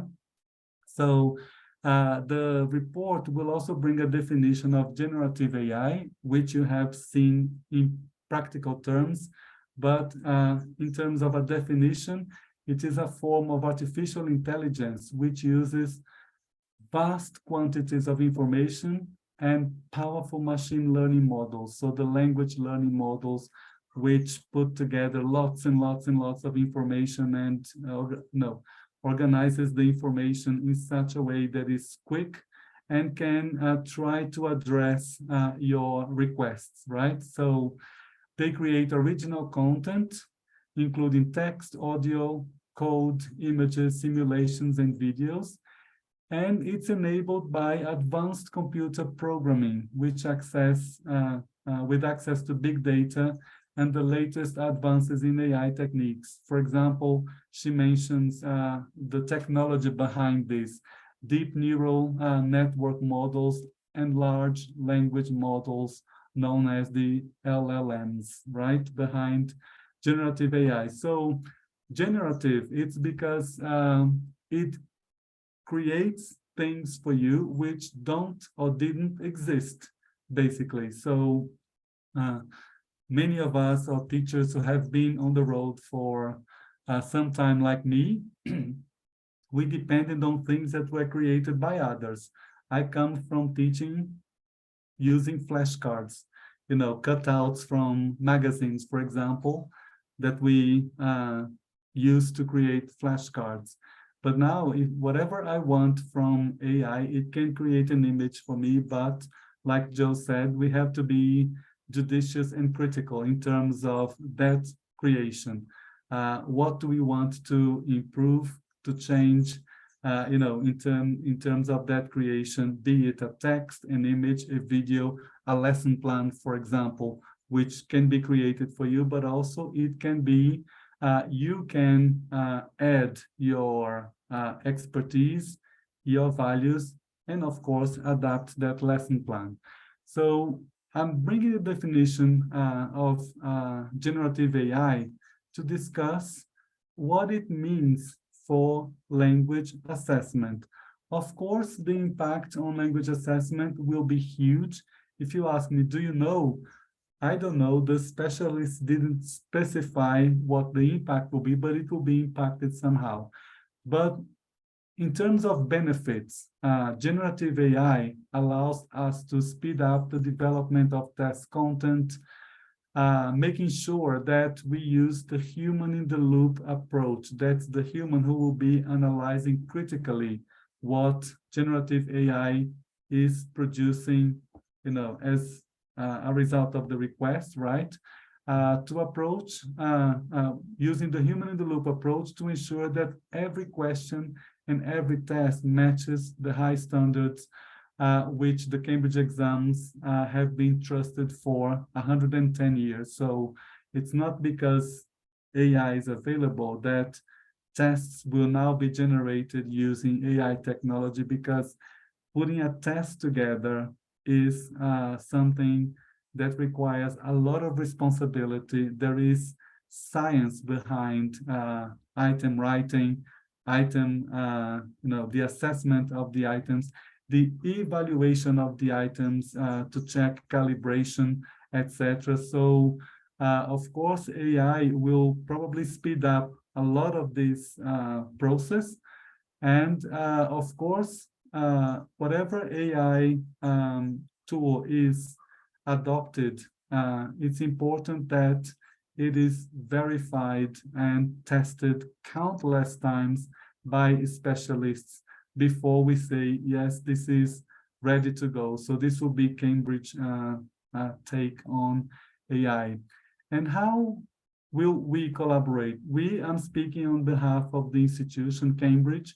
So Cambridge says that we are committed to working together with English language teaching community, with the community, to develop a shared vision of how generative AI can benefit the next generation of language learners.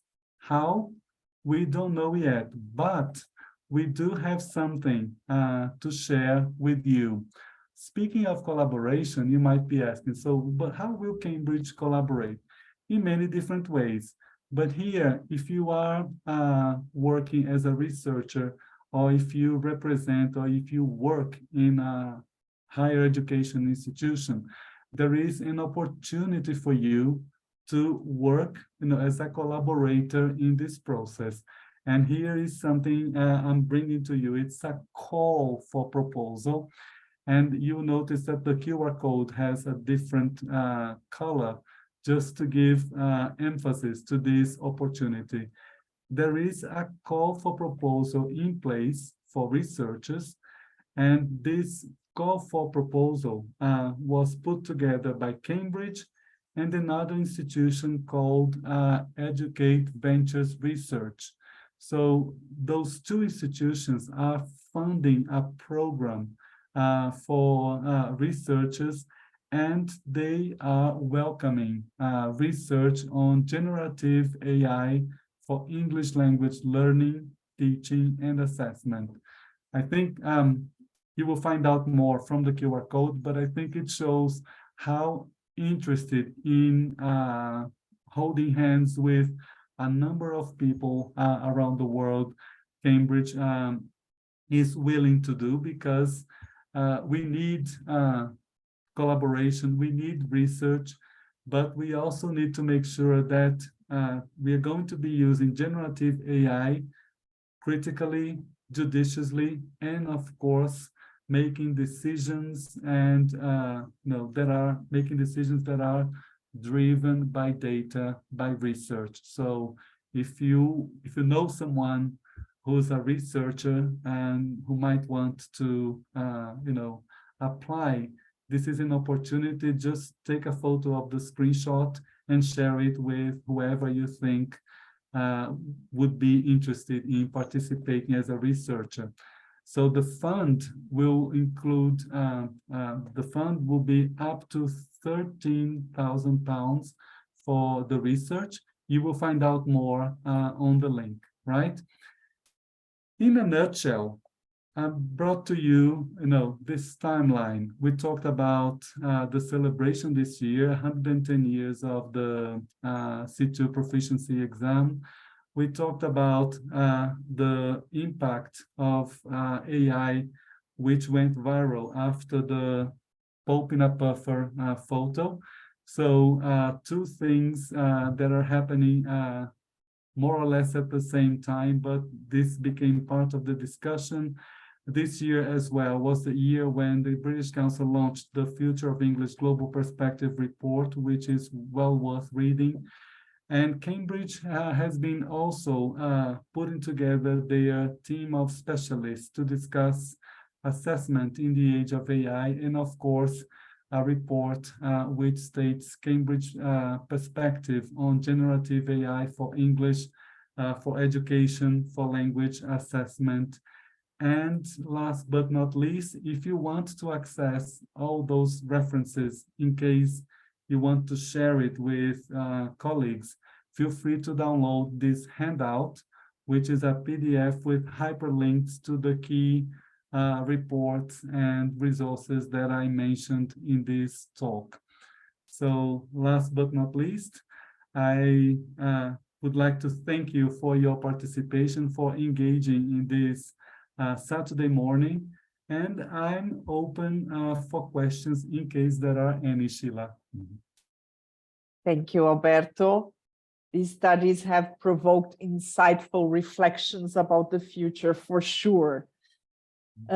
We have a few questions. So the first one is, how long or how much more effort do you believe it will take before we have an effective AI-generated virtual teacher? Well, this is a really, really tricky question, but I'm going to resort to some of the specialists that I mentioned. What they say, at least there is no chance that teachers will be substituted, at least not inside, because if you are to have, a hologram of a teacher to do the work, like we have the videos that, are played by students in some courses, there's a video there, you watch the video and you do some tasks. I think what we will also need is the human behind all this, because this is another feature about artificial intelligence. It is intelligence that is called artificial, but it's made by humans and it's made for other humans as well. Very good. Thank you, Alberto. What is your view on some countries banning AI? Well, I think we talked about creating the AI strategy. So this, I assume, is part of the AI strategy in some contexts. But my personal view is that some things are there to stay. And I wouldn't believe in banning AI from our society, from our classrooms. But I think that we have to put a strategy together to use AI critically. Just to give you an example, Sheila, and everyone listening to us, there was this discussion on social media recently where a language teacher submitted this student's piece of writing to one of those AI tools like ChatGPT, and the request from the teacher was for the tool to assess that piece of writing using the CEFR as a reference. And of course, the machine did what was requested, but the result of this request was something the teacher did not agree with. And of course, someone tagged my name in the discussion. And I was there to say, and I'm going to quote one of the specialists in the conference in Cambridge, that even though AI tools become easily available, it doesn't mean that they are tested to use for certain purposes. For example, assessment. The fact that ChatGPT is there doesn't mean that it's ready to assess. Tests haven't been made to check the quality of the assessment. So I think what the teacher did, when the teacher didn't believe the assessment, was a critical attitude, and I thought that was welcome. This was an attitude that I would welcome. Look at it critically. Excellent. What would be, more specifically, such principles to guide best practice with regard to the use of AI, both by teachers and students? That's a very interesting question. I think the principles need to be, first of all, discussed with everyone involved, because it cannot just be the school is open to AI or the school is banning AI. I think it has to involve students, because it's there. It's at the tip of their fingers already. So it's so easily accessible. But also bringing those discussions to students. If I have time to tell you a quick anecdote, can I? Yes, I'll be brief. I was meant to bring this example here, but I needed permission from the student, from the parents, because it is a young learner in a school in Brazil. And there was this homework to write a short story. The teacher was teaching students crônicas in Portuguese. So this student used some AI tool that, according to the student, enhanced the text. Basically, the student writes 2 lines like, I know Peter, he's my friend, and then the machine puts together a beautiful text. Peter and I studied together at school and we were close friends, and blah, blah. So it puts together now a 1,000-word text based on a few lines. And the teacher, of course, had this conversation with the student, who didn't understand that that was not ethical because it was not his work. So in the end, the student used this experience to write a real story in his own words. How he heard about the technology, why he went to the technology, what he thought about the conversation with the teacher, and what his understanding now is about using those tools. So, from a bad experience, the student created, a story of his own this time. So wonderful. I think we need to discuss this with the students and understand what will be acceptable, what will not be acceptable, and involve them in the discussion. Perfect. Well, we have a last question. How does Cambridge make AI knowledge and tools more ready and widely available for students and mainly teachers? Well, we have some tools which use AI, for example, Write and Improve, which is a platform that helps the students to develop writing skills by giving students feedback on their writing tasks. And most of it is free. So if you don't know Write and Improve yet, go to Google and type Write and Improve, and you'll be able to access it. But also, we have some multi-level tests which use AI together with the human in the loop. So AI actually is used to assess, for example, written production and spoken production, but it's not AI like they picked a tool from the internet and started using it. It was an algorithm that was developed by Cambridge for a very specific purpose, and it was trained countless times in order to be able to produce to give the assessment. But this is monitored by specialists all the time, and just to make sure that the algorithm is doing what it is supposed to do. So there is a special algorithm that is created to do those things. Very good. Well, thank you once again, Alberto. It was lovely to hear from you again. Thank you very much. Thank you. And now I think Professor Ademar is here with us. I can see him. So to continue with our event today, I'd like to invite Professor Ademar Caledônio, Director of Teaching and Educational Innovations at SAS, Professor of Mathematics and author of didactic material.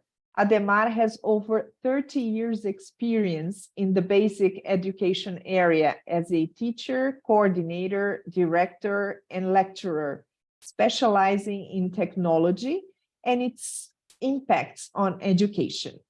He was director of Colégio Ari de Sá in Fortaleza, Ceará, for 10 years and has been working at SAS Education Platform since 2015.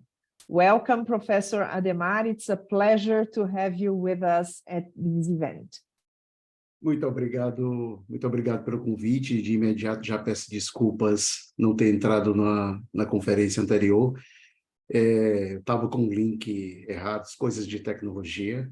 Sim, mas é bom que isso aconteça em um evento que fale sobre tecnologia, né? Porque a tecnologia nem sempre é perfeita. E de alguma maneira eu estava assisti a conferência da Jo quase completa e a do colega agora, e eu acho que eu vou poder contribuir um pouco com as discussões. Bom, eu vou subir aqui meus slides e a gente vai poder discutir um pouco mais sobre esse... Bom, eu chamo essa minha apresentação fazendo até uma coisa anacrônica aqui em relação à língua portuguesa, né? O I agora, ou inteligência artificial, que a gente tem de desenvolvimento agora. E eu faço uma brincadeira que talvez os jovens que estejam aqui, quem tem menos de 25 anos, talvez não vão compreender. Se você sabe qual é a ligação que tem entre esses dois objetos. Uma caneta e uma fita cassete, que era muito comum, por exemplo, na década de 90, até a década de 90 e tudo mais. Ao mesmo tempo, também faço um vídeo de coisas que eram relativamente do nosso cotidiano há 20 anos atrás, não era uma coisa tão diferente, né? Então...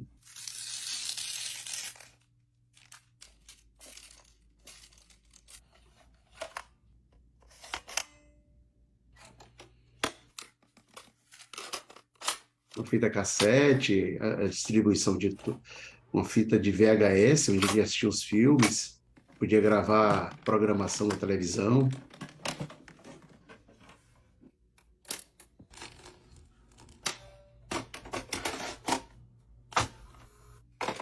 E até agora, o que a gente fala, por exemplo, de telefonia, os que a gente tem hoje tão poderosos smartphones, e eu tenho os telefones fixos. Isso, de alguma forma, também era inteligência artificial. Se eu consigo colocar, por exemplo, uma informação codificada dentro de uma fita cassete, dentro de uma película, ou se eu conseguia passar um fax. O fax, para quem não sabe, era uma transmissão de uma xerox via telefonia. Então, você passava num aparelho aqui e saía do outro lado do mundo, por exemplo, modelos desses de transmissão da própria qualidade do documento.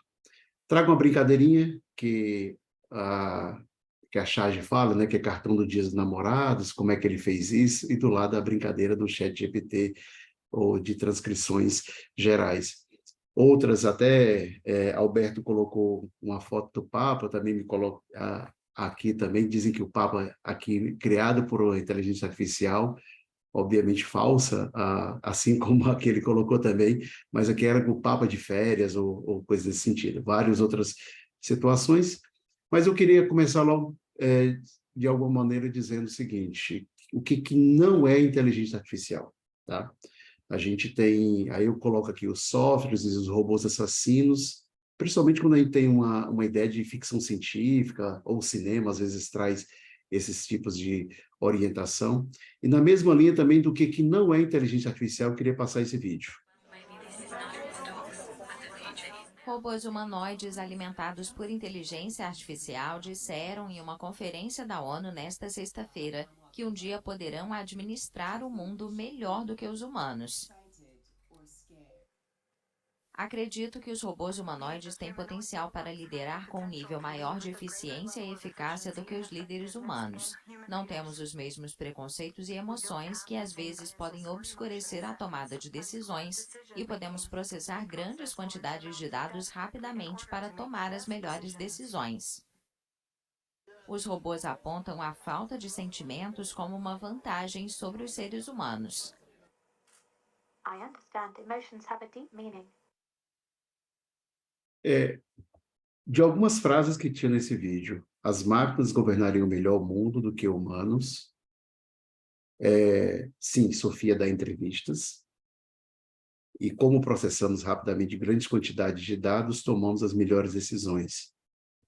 E o que eles dizem no final? Para os robôs, os humanos, nós somos emocionais, despreparados e imaturos. Eu acho que tem um ponto que a gente pode estar um pouco embriagado pelo entusiasmo da tecnologia e movidos pelo hype todo. Hype, e de um lado, emoção. Mas a gente, de alguma forma, tem que deixar... isso faz com que a gente deixe de lado a racionalidade. Creio que devemos pensar de forma bem crítica, ser críticos e conscientes das potencialidades e limitações da tecnologia. A gente não pode superestimá-las, como é o caso que é o que esse vídeo fala, mas, ao mesmo tempo, a gente não pode subestimar. Tá? Então, tem uma corrente de especialistas que falam isso, mas a grande maioria, principalmente os mais éticos, e talvez céticos de alguma forma, dizem que não, tá? Que o humano sempre vai prevalecer sobre as máquinas ou sobre esses conceitos todos de inteligência artificial.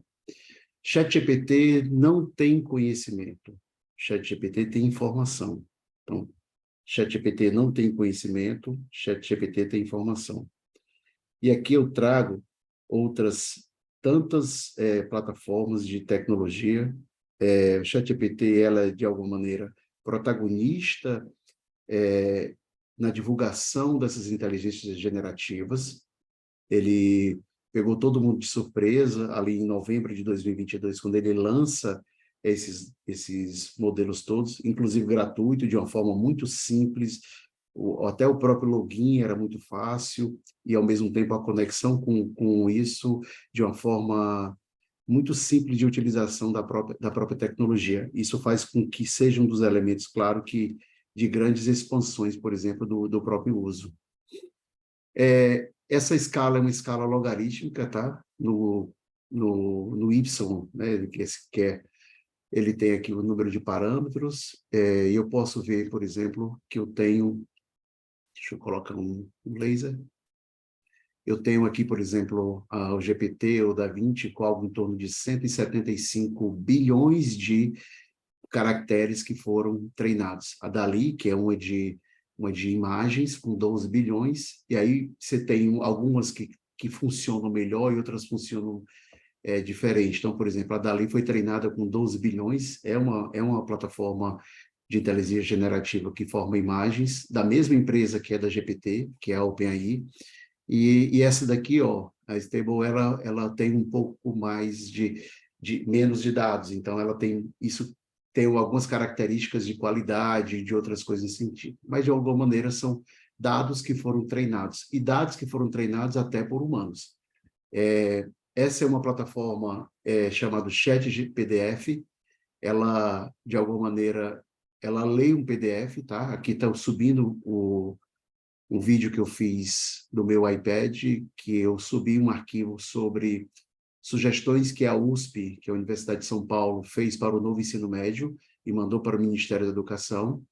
O arquivo tem algo em torno de 25 páginas.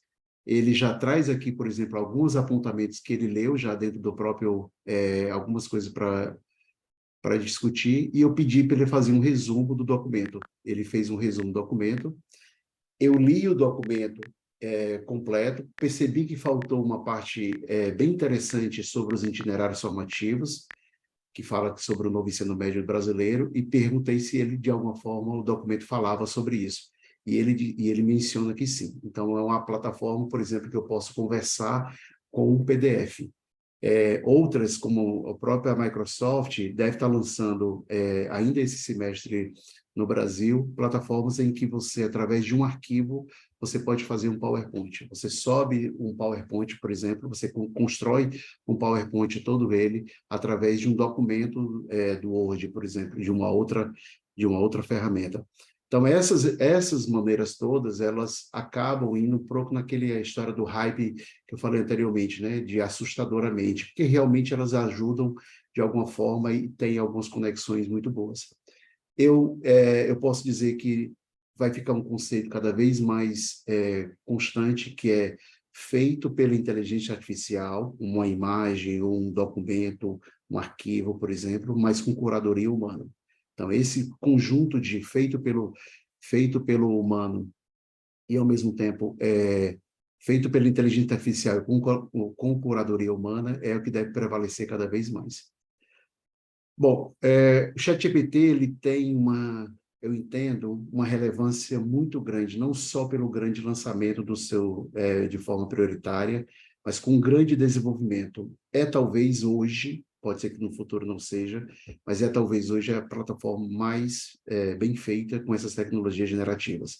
O Bard, do próprio Google, foi lançado no Brasil agora só recentemente, mas no mundo todo há 3 meses, e a gente percebe quando usa um e quando usa o outro, por exemplo, que o Bard ainda não consegue ser tão eficaz em relação ao que é o poder que é do próprio GPT de relação de dados.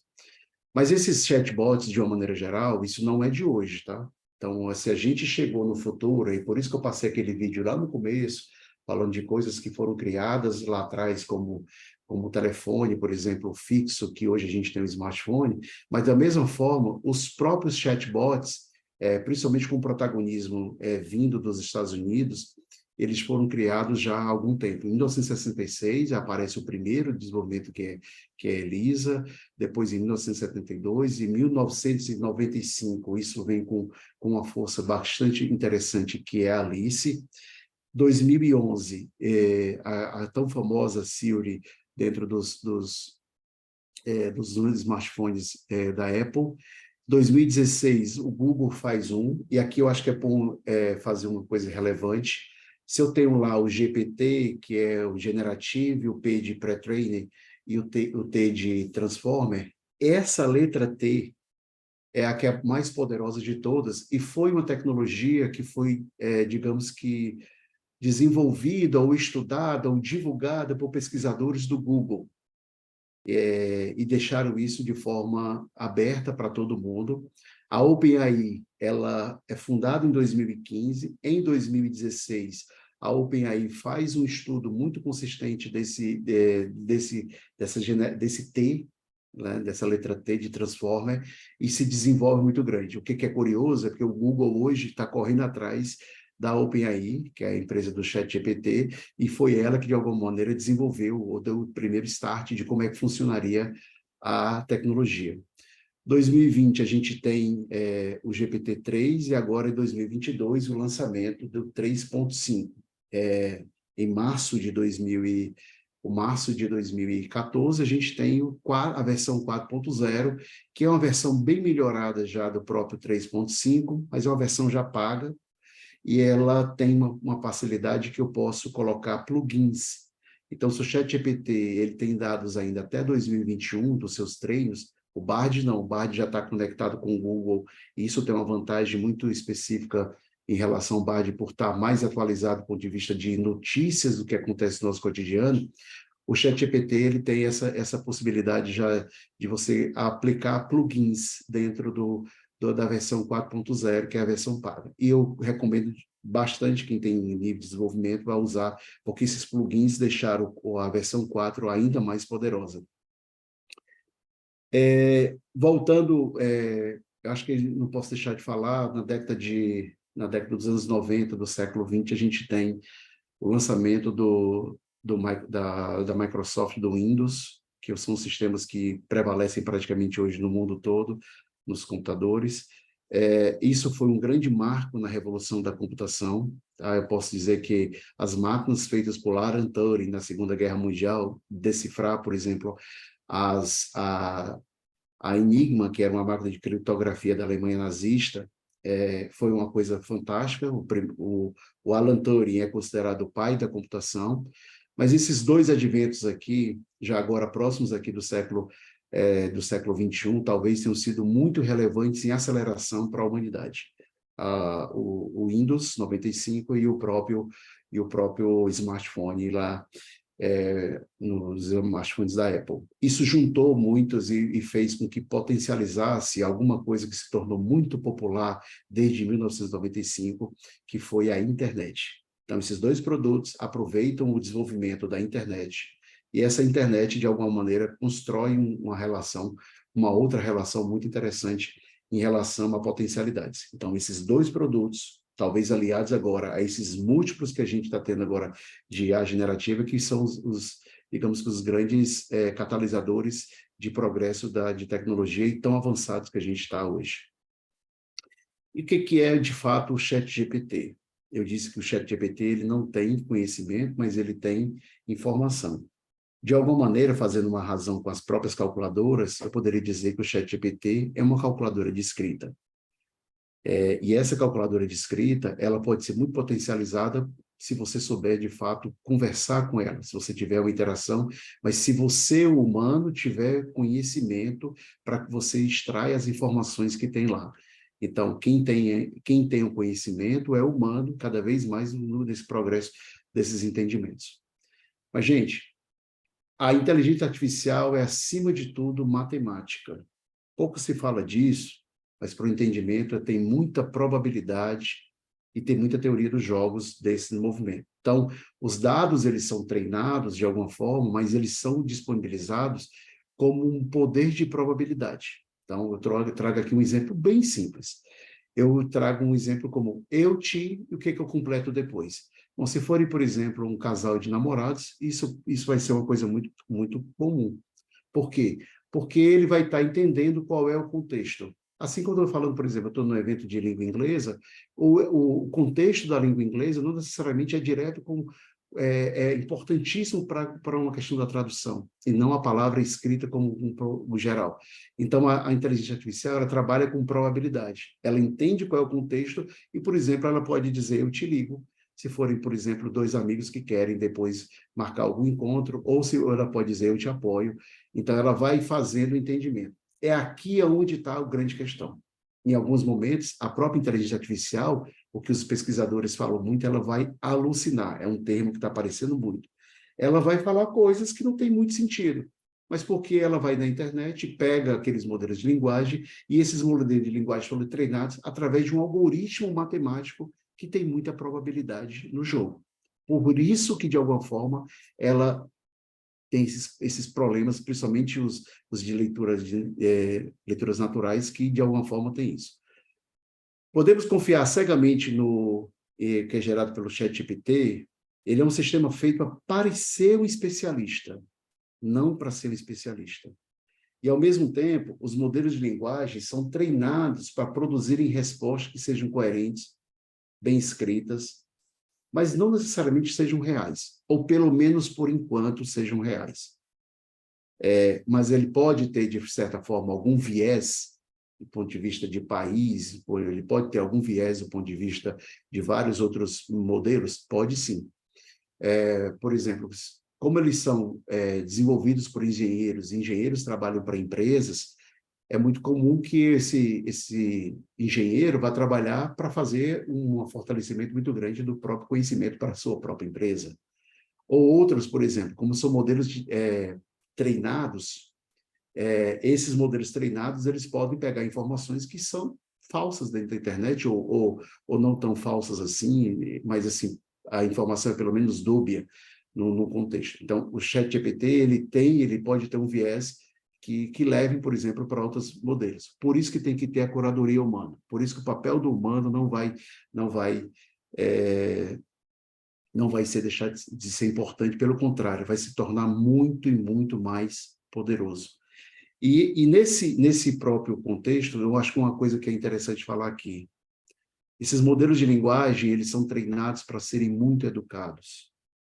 Quando você diz que aquela informação não é verdade, ele diz me desculpe, ele fala obrigado, ele fala algumas coisas, e a linguagem natural fica muito comum entre você, quando você está interagindo com a máquina, o que faz com que você, de certa forma, imagine, ou depois de algum tempo, que está falando com o próprio, não só com o chat, mas com o próprio humano do lado de lá. Mas o que é, de fato, a inteligência artificial? Vou primeiro pegar o conceito. É um campo da ciência e da computação que se concentra no desenvolvimento de máquinas e sistemas para realizar tarefas que, normalmente, elas precisariam de inteligência humana. Então, o conceito é mais ou menos esse. Tá? Agora, por trás dessa abordagem, por trás desse modelo todo, a própria palavra inteligência artificial, esse próprio conceito de inteligência e o que é artificial, o antônimo de artificial natural, foi uma palavra cunhada em 1956, uma expressão que foi dita num curso de verão nos Estados Unidos por um engenheiro chamado Joe McCarthy. Ele resolveu reunir no curso de verão nos Estados Unidos vários engenheiros para discutir esse poder que concentrava o desenvolvimento de sistemas, máquinas e, ao mesmo tempo, de tarefas humanas, tá? Isso é em 1956, e esse termo, entre os engenheiros, ele pegou bastante. Só que o termo próprio da inteligência artificial, ele tem um modelo muito amplo. Então, hoje, praticamente, quase tudo que a gente vê de tecnologias, ele é classificado como inteligência artificial. Então, dependendo ou própria otimização que você tem, ou das leituras naturais, ou pode ser, por exemplo, muito para robótica, pode ser muito de machine learning, do ponto de vista de aprendizado das máquinas, ou coisa assim, que é uma coisa muito poderosa dentro da própria inteligência artificial, dentro daquela própria letra T que eu falei para vocês, que é o T de Transformer. Então, ela tem um campo muito aberto. Então, a gente tem que ter muita noção, de fato, existem tecnologias, existem inteligências artificiais altamente avançadas, existem algumas que são muito simples. Então, falo isso porque, numa relação de mercado, a gente poderia, e tem que ter muito cuidado, como, de fato, como marketing de algumas empresas ou como algumas outras considerações, em geral, podem nos vender alguma coisa como inteligência artificial, tá? Só para a gente pegar um pouco do histórico, o que eu estou falando aqui? Eu tenho aqui, ali perto do conceito, próximo à entrada do século XXI, o conceito de machine learning, que é de análise e predição. Esse é um conceito muito, muito avançado e ainda hoje muito usado. Vou dar um exemplo para vocês. Quando a gente vê um aplicativo como o Waze, ele diz que você não deve ir de um canto para o outro e você deve fazer um determinado outro caminho, porque ali tem um modelo que fala para ele, tem um conceito de probabilidade, que é o usuário que está dando para ele. Então, todos nós fazemos aquela concentração de dados, e tem uma predição que diz que aquele caminho ali está parado, porque, de certa forma, deve ter um acidente, alguma outras coisas nesse sentido. E ele pede para você desviar. Esse é um tipo de inteligência artificial que já está presente, por exemplo, desde 2003, 2004. E cada vez mais ele vem sendo aprimorado. Então, por exemplo, ela vai ser incorporada como análise e predição generativa? Provavelmente. Mas dizendo para vocês como é o conceito e a grande disrupção desses modelos. Eu tenho os de aprendizagem profundo, de incorporação de novos sentidos. Aí aqui é o lançamento da Siri ou das ou da Alexa, ou de outras plataformas que fazem esse de modelos. Aparentemente, elas são interessantes, engraçadas e boas, e eu já vejo, por exemplo, algumas escolas de São Paulo colocando Siris, colocando Alexas, por exemplo, dentro, Siris não, perdão, colocando Alexas dentro de sala de aula para alunos de educação infantil e ensino fundamental. Aí eu pergunto, às vezes, para o próprio diretor por que é o modelo, por que ele quer isso, ele diz, nós estamos descobrindo isso, mas a gente entende que é uma forma de aproximar essas crianças da tecnologia e, ao mesmo tempo, de um modelo disso. Quer queira, quer não, é alguma coisa de como, por exemplo, chegar à emulação da criatividade. Eu conversei com algumas professoras dessas de anos finais, ali pelo 4º e 5º ano, sobre essa utilização, por exemplo, de uma Alexa dentro de uma sala de aula. E ela diz, olha, hoje em dia é uma coisa muito comum. No começo já existia euforia, aquele modelo todo, mas às vezes, no próprio recreio, eles querem saber alguma atividade, algum complemento de uma atividade que eu fiz, e eles conversam com a IA, com a Alexa, para, de certa forma, trazer algum tipo de desenvolvimento, os modelos assim. Esse é um robô, esse é um robô que há mais de 30 anos vem sendo treinado numa empresa em Boston, nos Estados Unidos, que é os chamados humanoides. Esse é um exemplo claro de aprendizado das máquinas. Isso era alguma coisa muito pequena lá atrás.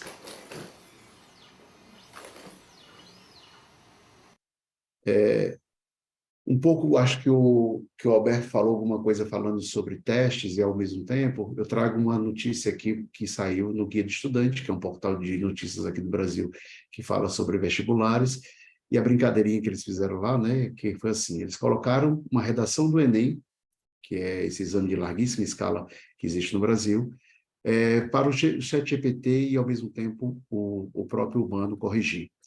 Então, o professor do cursinho deu nota 840, vocês podem ver aqui. O INEP, que tem lá 2 professores que corrigem a prova, deram média de 780 para esse aluno. E o ChatGPT deu média de 820. Deu média de 820. Bem ali entre os dois, esses modelos.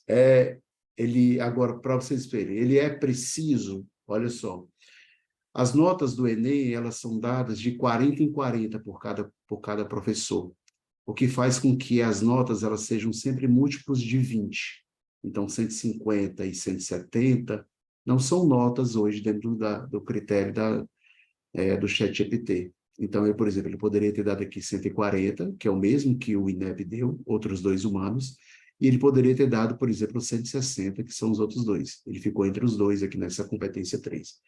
Mas, de alguma forma, ele tem um certo nível de precisão. Então, eu posso, por exemplo, colocar minhas redações lá, ou o aluno, por exemplo, e, de alguma maneira, entender como é qual seria a minha nota. E aqui que veio uma coisa interessante. E o papel do professor, que hoje é de corrigir redação, ele vai ser muito mais depois do resultado, por exemplo, quando essas IAs estiverem mais avançadas, é de fazer um plano de estudos para que esse aluno melhore ainda mais. Então, o papel do professor, ele vai passar a ser significativo, do ponto de vista que ele vai ser menos processual e braçal, que é a correção em si, mas ele vai poder, de certa forma, orientar o aluno a melhorar o seu desempenho. Então, quem fala que professores vão desaparecer, isso é parecido com aquele vídeo lá do robô, em que a própria Sofia dá entrevistas, né? Então, aquilo é feito para aterrorizar, aquilo é feito para ter isso. A gente vai já ver impactos disso no mercado de trabalho, mas antes disso eu queria trazer para vocês uma orientação que é assim, eu falo por uma plataforma dessas, Midjourney, a Bing de IA, enfim, a Dali, DaVinci, eu posso falar o seguinte, eu queria uma fotografia, eu queria uma pintura de um cachorro em frente a uma lareira, e ela vai entregar esses estilos diferentes.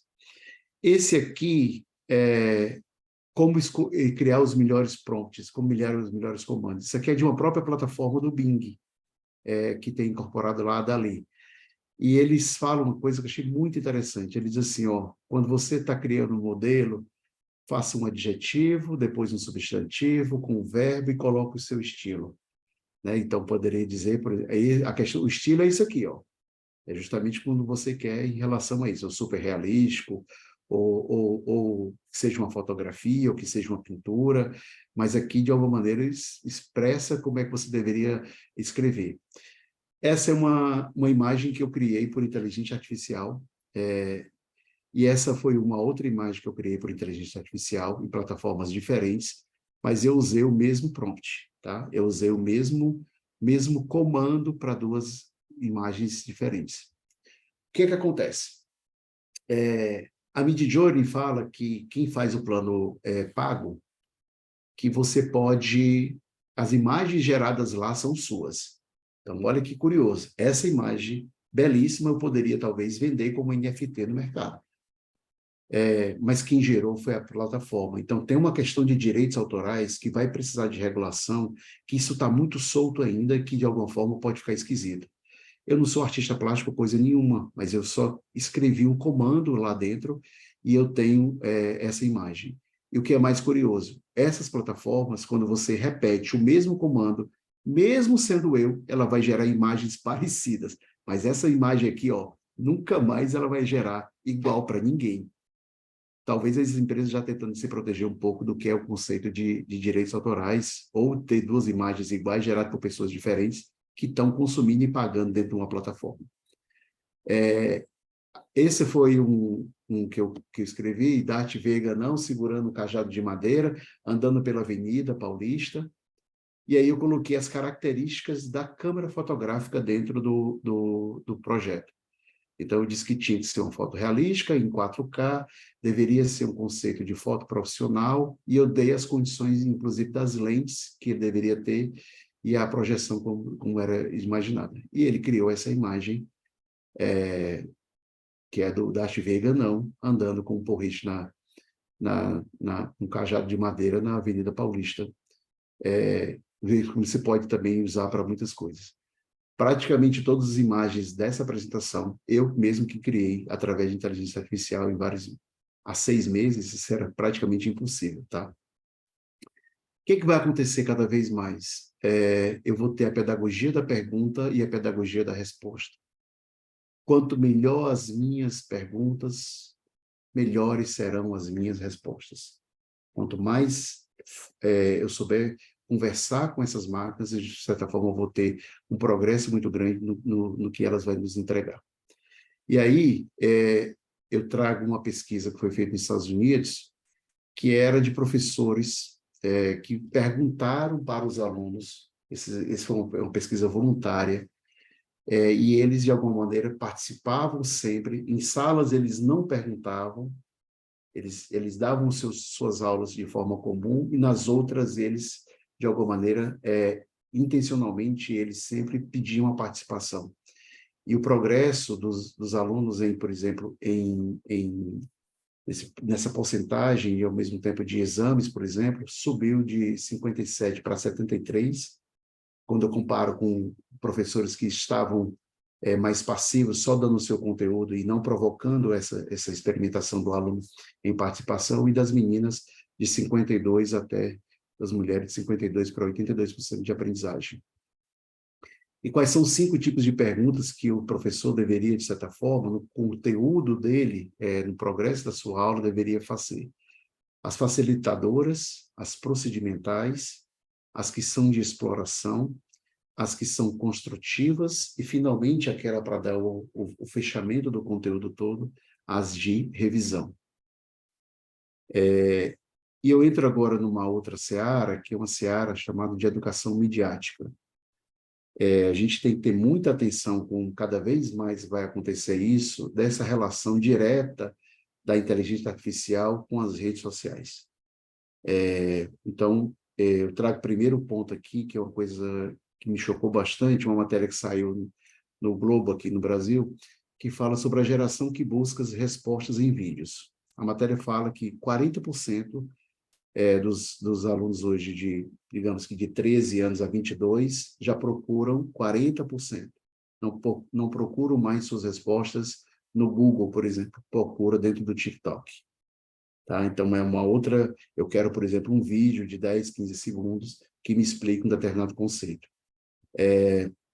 E, ao mesmo tempo, colegas já trouxeram aqui essa coisa muito forte, que é, por exemplo, se a gente já acreditou numa desinformação, numa fake news, ou como isso, de alguma maneira, se interage. Então, eu, particularmente, tenho um medo enorme quando, de alguma maneira, as redes sociais estiverem muito incorporadas, por exemplo, com as generativas. Ainda é muito pouco esse progresso, mas há uma tendência natural que a gente tenha isso de forma muito, muito latente. Porque se pergunta muitas vezes, era se a verdade estava no Google, né? Antes era um pouco nesse sentido. A gente sabe que não. Essa é uma resposta clara, inclusive para professores, de dizer. Mas se eu nem estou falando, por exemplo, de ChatGPT. ChatGPT não é oráculo, ChatGPT não é buscador. ChatGPT não tem conhecimento, tem informação. Mas no Google, as pessoas, por exemplo, não passam mais do que da segunda página. E a primeira página do Google é de links patrocinados. Naquele conceito lá que as empresas compram os espaços para estarem na prioridade. Então, a gente precisa dialogar e precisa avisar os alunos de fato o que é isso. Ao mesmo tempo, eu tenho para cá esses aplicativos todos que são mais usados, por exemplo, dentro do Brasil, e isso deve ser, de alguma maneira, muito parecido, por exemplo, no mundo, tá? Então, você tem o YouTube, o maior aplicativo usado hoje dentro do Brasil. Ao mesmo tempo, relativo em número de usuários, você tem aqui o WhatsApp. Então, o WhatsApp é muito forte nesse sentido. Inclusive um grande distribuidor de fake news ou coisa nesse sentido. E todos esses aplicativos aqui, todos eles usam muito inteligência artificial. E o que é disparado de todos de utilização, aqui talvez não em relação ao número de usuários, mas em uso, né, que é o que está aqui nesse outro eixo, esse modelo aqui, que é o modelo do próprio TikTok. Então, há uma tendência natural, com o passar dos anos, que o TikTok, ao continuar do jeito que tem hoje, ou se não for existir uma outra rede social, ele vai passar todos os aplicativos em usabilidade, e hoje ele é, por exemplo, um grande concorrente do próprio YouTube. Desse mesmo modelo, o próprio consumo de inteligência artificial, ou do próprio smartphone, então desenvolvido lá pelo Steve Jobs, ele alcança um nível muito forte dentro da sociedade. A própria Unesco soltou um documento agora falando que aí tem que ter muito cuidado na hora de ler um documento que a Unesco lançou agora sobre o uso de tecnologias. Ela fala claramente sobre o uso de celulares, e esses celulares para não fins pedagógicos, por exemplo. Mas a gente deveria, de alguma maneira, banir, que é o que alguns países estão fazendo, mas proibir o celular dentro da sala de aula para fins não pedagógicos. Isso é muito óbvio o que o documento tem. Claro que quando sai da imprensa, sai de uma outra maneira, né? Então, o professor pode fazer atividades com celular em sala de aula para fins pedagógicos? Sim. Pode utilizar plataformas ou tablets para fins pedagógicos? Sim. Não dá para também dizer que daqui para frente eu não vou usar mais isso. Pelo contrário, eu tenho que fazer um bom uso desses dispositivos todos. Eu deixo como indicação esses 2 livros, tá? A Fábrica de Cretinos Digitais, O Perigo das Telas para as Nossas Crianças, e do lado direito, A Máquina do Caos, que é um que fala sobre o grande conceito e a manipulação de dados que tem hoje dentro das redes sociais e como isso é usado, por exemplo, até ideologicamente para perfis e mudança de eleições ou coisas desse sentido, ou desenvolvimento, por exemplo, de outras teorias, que são teorias, às vezes, que não são verdadeiras, como, por exemplo, vacina faz mal, o homem nunca foi à Lua, ou essas loucuras que a gente, infelizmente, escuta de vez em quando. Não é universal. E nem o ensino médio em si já é universal, mas pelo menos tem uma certa universalidade ali. Até o ensino médio, até o fim do ensino médio, as pessoas deveriam ter entendido como é que as redes sociais funcionam. O que é marketing dentro de redes sociais? Não para saber fazer, mas para saber ao que é que elas estão sujeitas. O que é um algoritmo de recomendação? Como é que composta uma timeline? É como se a gente chegasse e dissesse, ó, todo mundo tem que saber das leis de Newton. Por exemplo, se você tentar ficar fora de uma janela de um prédio, tem uma força da gravidade, que está codificada numa lei de 1600 e pouco, que vai levar você para baixo com consequências desastrosas. Isso é parte da realidade. Redes sociais são uma parte intrínseca e incontornável da realidade. As pessoas deveriam ter que entender isso. E isso é parte do problema de formação para a vida na sociedade. Eu não vejo alternativa. Bom, Silvio Meira, Alberto deve conhecer bastante, é um pernambucano, é paraibano, mas trabalha muito no Porto Digital em Conheço Recife. bem. Conhece bem, né? Ele deu uma entrevista agora no Roda Viva, há umas 3 semanas, e eu até sugiro que todos assistam no canal do YouTube do Roda Viva, que é uma belíssima aula, são 2 horas de... Acho que é difícil também recomendar alguma coisa com 2 horas, né? Mas, enfim, eu acho que vocês podem assistir por partes. Eu tirei um trecho do que ele falou aqui, dessa belíssima aula que ele deu, dessa entrevista ao Roda Viva. E eu trago para vocês, esse livro já existe em português, mas esse aqui é um inglês, o David Buck, que é um maior especialista em educação midiática, é o inglês, tá? Esse livro tem um pouco do recorte que foi escrito sobre o que tem na Inglaterra, de rede social, e ainda antes dessas manifestações todas de inteligência generativa. Foi agora de 2020 que esse livro foi escrito. Mas vale muito. E mesmo sendo de outro país, o Brasil, de alguma maneira, se parece muito com o contexto que tem desse livro, então eu recomendo fortemente a leitura desse livro também.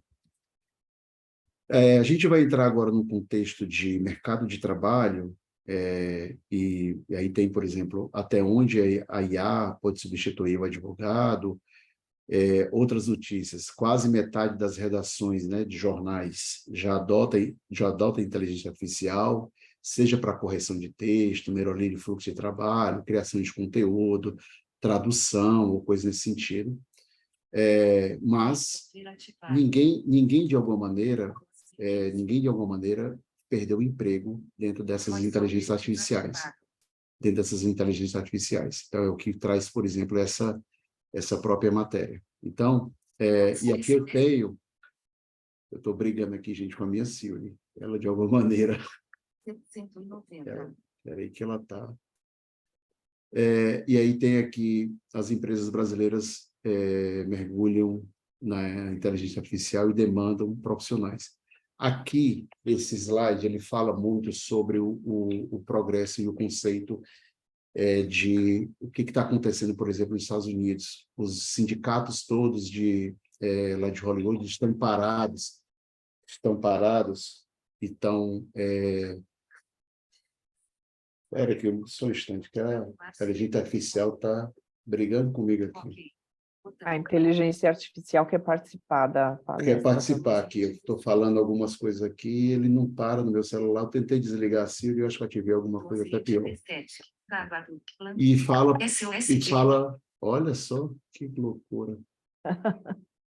Que loucura. É uma inteligência artificial que tem vontade própria. Está com vontade própria, ela está... SOS de emergência. Olha só, ele está querendo ligar para alguma coisa de emergência agora. Eu fui apertar um botão para desligar e acabei... Enfim. O que eu tenho hoje desenvolvido no progresso todo aqui. Esses modelos agora estão trabalhando muito, por exemplo, os sindicatos lá fazendo verdadeiras greves. O Emmy foi inclusive adiado, não vai ser agora em setembro, a divulgação do prêmio do Emmy, porque os sindicatos, todos eles estão parados, e esse sindicato, por estar parado, eles, de alguma maneira, entendem que não deveria fazer o Emmy agora. Isso pelo progresso da inteligência artificial, isso pelo projeto todo. Então, as empresas mergulham cada vez mais nas demandas das profissionais, e eu tenho aqui, por exemplo, um documento que vocês podem acessar pelo QR Code da OCDE. Esse documento da OCDE foi agora uma discussão no final de março, fala sobre o progresso de leitura e matemática dentro das profissões, inclusive a capa já está designada para esse modelo todo, e aí vocês têm uma noção clara como que a tecnologia, ao mesmo tempo, está enfrentando esse progresso todo, e como é que os próprios países da OCDE estão imaginando como é que isso vai impactar diretamente no ensino. Eu tenho esse modelo aqui, que é o modelo que que foi lançado agora no final de maio, que é o futuro do trabalho, e ele fala, por exemplo, algumas coisas, como os 3 principais impulsionadores de criação e declínio de empregos. A tecnologia sempre fez isso, tá? A tecnologia sempre ela tem esse poder de criar e tirar novos empregos. Então, você tem uma transição verde, cada vez mais o mundo precisa ter impactado com a questão do petróleo, com a questão do efeito estufa, mudança climática intensa dentro da própria sociedade, e essa transição verde, ela tem uma tendência muito clara. Está vendo hoje carros elétricos, está vendo muito desse impacto de novas baterias, novos sistemas de transmissão e o menos uso do petróleo. Tecnologia vai tirar e colocar empregos, isso é padrão, isso foi sempre assim na humanidade. E na economia a gente pode sim ter um declínio de empregos, principalmente em alguns empregos que são empregos que são mais automatizados. Por exemplo, caixas de banco, balconistas. Então, o que eu gosto de dizer é que a coluna da direita são os empregos que têm maior possibilidade de declínio. Eles, ao mesmo tempo, da coluna da esquerda, eles têm um outro viés, que são viés de muito conhecimento.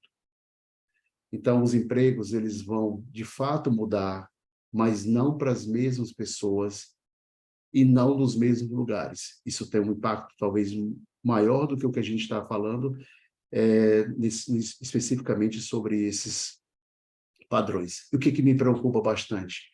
Que, no caso específico do Brasil, isso nada está sendo conversado, por exemplo, nos projetos de vida. Os cursos com mais matrículas no Brasil, por exemplo, são Direito, Pedagogia e Administração. Então, você tem um recorte que é muito focado em aprendizado de máquinas, muito focadas em robótica, muito focado em machine learning, e a gente não está, de certa forma, discutindo tanto isso no Brasil. Essas profissões aqui, por exemplo, hoje sobram empregos no Brasil. As empresas não encontram, por exemplo, pessoas para trabalharem nesses modelos aqui. E tem um mercado que precisa cada vez mais. Dependendo do recorte, dizem que tem algo em torno de 800 a 1 milhão de vagas no mercado de trabalho disponíveis e o Brasil não consegue preenchê-las. Esse aqui é um dado que eu acho que tanto a Jo como o Alberto falaram, que é a história de uma pesquisa muito interessante da McKinsey, que é uma consultoria internacional, que fala sobre a automação de algumas indústrias. No caso da indústria de educação, só 26% de automação, que fala, e quem escutar, por exemplo, o professor vai ser substituído. Eu acho que essa pesquisa é uma pesquisa muito poderosa para isso. Dentro desse mesmo modelo, agora em junho, desculpa, a McKinsey divulgou um relatório. Esse é um relatório muito interessante sobre o potencial das inteligências artificiais no mercado de trabalho. E eu tenho um QR Code aqui, onde eu posso, por exemplo, ver isso. Então, do lado, eu tenho aqui as potencialidades, que é mais ou menos o seguinte. A IA, ela aumenta o potencial de automação técnica em profissões que ainda exigem maiores níveis de escolaridade. Então, a educação ela vai ser cada vez mais importante. Então, quanto mais conhecimento, mais, de alguma forma, vai ser quem vai ganhar o jogo. Então, eu falo isso porque, às vezes, tem uma impressão que a inteligência artificial não vai ser mais preciso eu pensar, não vai ser mais preciso eu fazer determinadas atividades, pelo contrário. E, ao mesmo tempo, o avanço das capacidades técnicas pode ter um impacto muito maior ainda por professores, engenheiros, e principalmente quem trabalha com criatividade. Isso são demandas que vão necessariamente precisar muito da gente, cada vez mais do humano. E aí são pesquisas pelo outro lado que indicam que, de certa forma, essa automação dentro das escolas vão ser bem menor e o poder do professor ainda muito maior em relação a isso. Agora, eu estimulo muito que, de alguma maneira, a gente aprenda a programar. Inclusive nós, professores. Antigamente era muito mais difícil. Depois as leituras foram feitas e hoje muitas plataformas podem ser desenvolvidas através de blocos ou comandos. Gente, é muito fácil programar hoje em dia. Então, não é preciso, por exemplo, aprender Assembly ou Java ou coisas nesse sentido. Hoje, muitas plataformas você já consegue programar com blocos ou comandos. É arrastar um bloco para cá e um outro tipo de lógica e de linguagem. Então, falo muito da questão da programação. E aqui, por exemplo, tem habilidades no próprio documento da gente, da BNCC, da Base Nacional Comum Curricular, que falam do estímulo para isso. E esses documentos da BNCC, eles foram espelhados em documentos de educação dos melhores países do mundo em educação. Os países, principalmente os países da OCDE. Então, a gente tem, inclusive, isso nos nossos próprios materiais, que a gente poderia, de alguma forma, utilizar dos próprios conhecimentos que a gente tem hoje dentro da própria BNCC. Então, estimulo muito que a gente ensine programação nas escolas e, principalmente, para meninas. Estimule muito meninas a aprenderem matemática, a meninas a aprenderem ciências. Hoje em dia, esses empregos de engenheiros de tecnologia, ele maciçamente ocupados por homens. Eu vejo que no futuro, se a gente não tomar cuidado, esse progresso do ponto de vista, esse modelo que a gente tem hoje no mercado de trabalho pode afastar mais ainda e deixar a mulher mais fora do mercado de trabalho ainda, tá? E mulher só não aprende matemática, só não aprende ciências por puro preconceito que a sociedade impôs que mulheres não poderiam aprender isso, tá? Só puro preconceito. Sugestões para os colegas, use as ferramentas, teste muito, não lute contra a evolução, faça o seu conteúdo evoluir junto, e seja transparente com os alunos. Eles, inclusive, podem nos ajudar muito a entender dessas novas tecnologias. Questões para discutir, a competência da comunicação será transformada, o que é criatividade realmente, detecção de uso ou não, isso é uma coisa que tira muito o juízo do professor, se foi criado, não foi criado pela inteligência artificial. Eu que talvez vou ter que pensar, de fato, como é que vai ser a minha tarefa de casa, como é que vai ser meus novos trabalhos. E uma questão que vai ser sempre, talvez, muito forte daqui a... Eu prevejo que nem tão pouco tempo a gente vai conseguir resolver, que é a questão dos direitos autorais. Qual é a direção futura? Novo ferramental para as aulas e trabalhos, novos modelos, há uma tendência de junções de imagens, sons, e o melhor entendimento do contexto, pedagogia da pergunta e pedagogia da resposta, isso tem uma tendência a evoluir muito forte sobre isso. E a gente não pode deixar de discutir, de um lado, o pensamento crítico, do outro lado, o pensamento criativo. Precisamos educar os alunos para serem pensadores autônomos e criativos. Só para a gente finalizar, eu digo que a gente precisa ir além do conhecimento, apenas técnico, respeitar as diferenças. A IA não vai substituir o relacionamento humano, a empatia e o gerenciamento de conflitos. Os aprendizados, né? Aprender programação e aperfeiçoar a inteligência emocional, vai ganhar o jogo quem tiver habilidades cognitivas e habilidades socioemocionais nesse conjunto. 80% das pessoas hoje são demitidas não por falta de habilidades técnicas, e sim por falta de habilidades socioemocionais. E, principalmente, a gente precisa fazer uma aliança com a inteligência artificial e usar ao nosso favor. E só para a gente entender, acho que o Alberto vai gostar desse vídeo, como é que a gente pode ganhar o jogo, tá? Quem é o profissional do futuro?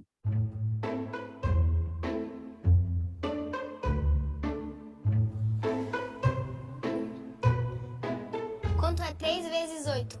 O resultado é 24. Qual é a capital da Itália? A capital é Roma. Quem descobriu o Brasil? Qual é a temperatura no Japão? 7 vezes 8. 16 graus em Tóquio, isso na internet. 56. Me ensina a fazer conta? Isso está além das minhas habilidades no momento. Pensei que ela sabia responder. Como fazer amigos? Isso está além das minhas habilidades no momento. Isso está além das minhas habilidades no momento. Por que eu preciso estudar? Boa pergunta. Eu acho que eu posso ajudar vocês. Vocês precisam estudar para adquirir conhecimento em nada. Professor, a profissão do futuro. Gente, muito obrigado pela atenção de todos. Desculpa, eu acho que eu passei uns 12 minutos aqui além do tempo. E se tiver tempo ainda, a gente poderia fazer alguma discussão de perguntas que ficaram, tá bom? Com certeza, com certeza. Muito obrigada, professor. Apresentação maravilhosa. Realmente é muito intrigante vislumbrar o futuro dessa perspectiva aí que o senhor apresentou agora. E esse vídeo final foi sensacional. Acho que não só o Alberto, mas todos nós gostamos muito desse vídeo. É o que a gente precisa para motivar esses professores todos, né, Alberto? Maravilha. Bom, vamos lá, nós temos perguntas. Muito obrigado, que eu estou bem impactado com a apresentação, muito bem impressionado. Parabéns, professor. Muito obrigado, muito obrigado. Sensacional. Bom, algumas perguntas o senhor já foi respondendo ao longo da sua apresentação, que é a questão dos direitos autorais, né? Como é que fica essa questão dos direitos autorais quando algo é produzido com auxílio de inteligência artificial, e também como que a gente pode melhorar o pensamento crítico dos alunos quando eles utilizam a inteligência artificial. Mas tem uma pergunta aqui que eu gostaria que o senhor respondesse. Como nossos atuais métodos de ensino para pesquisa podem ser aproveitados para habilitar os estudantes a filtrar as informações que são verdadeiras e as que são alucinação proveniente das ferramentas de inteligência artificial? Eu acompanhei um estudo agora de uma escola de Belo Horizonte, em que eles fizeram um trabalho, o professor passou um determinado trabalho, e grupos iam fazer pelo Google e outros grupos iam fazer por inteligência artificial. E depois os próprios alunos criticavam os trabalhos dos outros, tá?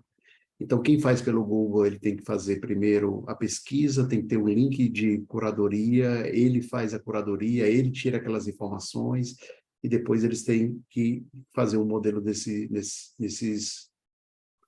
E quem já faz no ChatGPT já tem aquela resposta toda. Então, essa poderia ser uma maneira, por exemplo, de eu tentar encontrar esses modelos todos. A tecnologia, ela tem vieses. Como eu falei aqui, ela tem vieses do ponto de vista de onde ela foi feita, por quem ela foi treinada, por quem ela foi programada, e tem muita coisa do próprio homem nesse sentido. Então, acho que a primeira coisa é a gente ser muito transparente com os alunos como isso está acontecendo. E deixarem, de alguma maneira, eles próprios encontrarem essas próprias possibilidades. Eles já sabem, talvez, alguma coisa nesse sentido, que não dá para confiar, que não dá para fazer isso, né? Mas, assim, não é só o brasileiro, não. O mundo todo vai querer dar o jeitinho, né? Quando apareceu o ChatGPT, as primeiras notícias, que no Brasil a gente estava de férias, dezembro, janeiro, mas nos Estados Unidos estava ainda no calendário do verão, então eles estavam funcionando. Os professores desesperados, porque os alunos estavam entregando os materiais, tudo via IA, e o estilo do próprio aluno não era aquele estilo. Então, os professores começavam a dizer... Aí teve loucuras, como, por exemplo, tem uma matéria que eu li no The Washington Post, que ele solta, por exemplo, que o aluno deveria entregar tudo escrito, coisa nesse sentido. Então, a tarefa de casa... papel ao maço. A tarefa de casa, ela vai mudar, mas eu acho que por exemplo, a disciplina que eu acho que é muito mais importante hoje em dia, eu vou dizer duas disciplinas que eu acho que não deveriam deixar de estar no radar. Filosofia. Eu acho que, inclusive, quem vai ganhar o jogo é quem tiver um conceito de filosofia muito interessante nesse modelo, e artes. E não à toa, artes começa com AR. Pode ser até em português ou em inglês. E é ar, né? Ou seja, como é que a gente imagina? Então, essas duas disciplinas, de alguma forma, têm que estar muito dentro do conceito da educação brasileira. Maravilha. Bom, muito obrigada, professor, pela sua participação. Foi emocionante, inspirador. Eu tenho certeza que todo mundo vai sair desse evento com muito mais... conhecimento e mais inspirado. Muito obrigada. Muito obrigado também. Parabéns pelo engajamento aí de tanta gente boa junto aqui nesse sábado, tá bom? Foi um prazer contribuir com vocês. Prazer foi todo nosso de recebê-lo. Muito obrigada. Obrigado. Well, our event is drawing to a close. On behalf of the Farroupilha Open Center and Escola de Professores Inquietos, we would like to thank you for your participation today. Also, a big thank you to Cambridge University Press and Assessment for the crucial support and everyone who worked to make this event happen. Please follow @Farroupilha Open Center to stay updated on the latest news. We hope to see you soon, and it will be a pleasure to have you with us for the next edition of the Cambridge Experience. Have a wonderful weekend, everyone.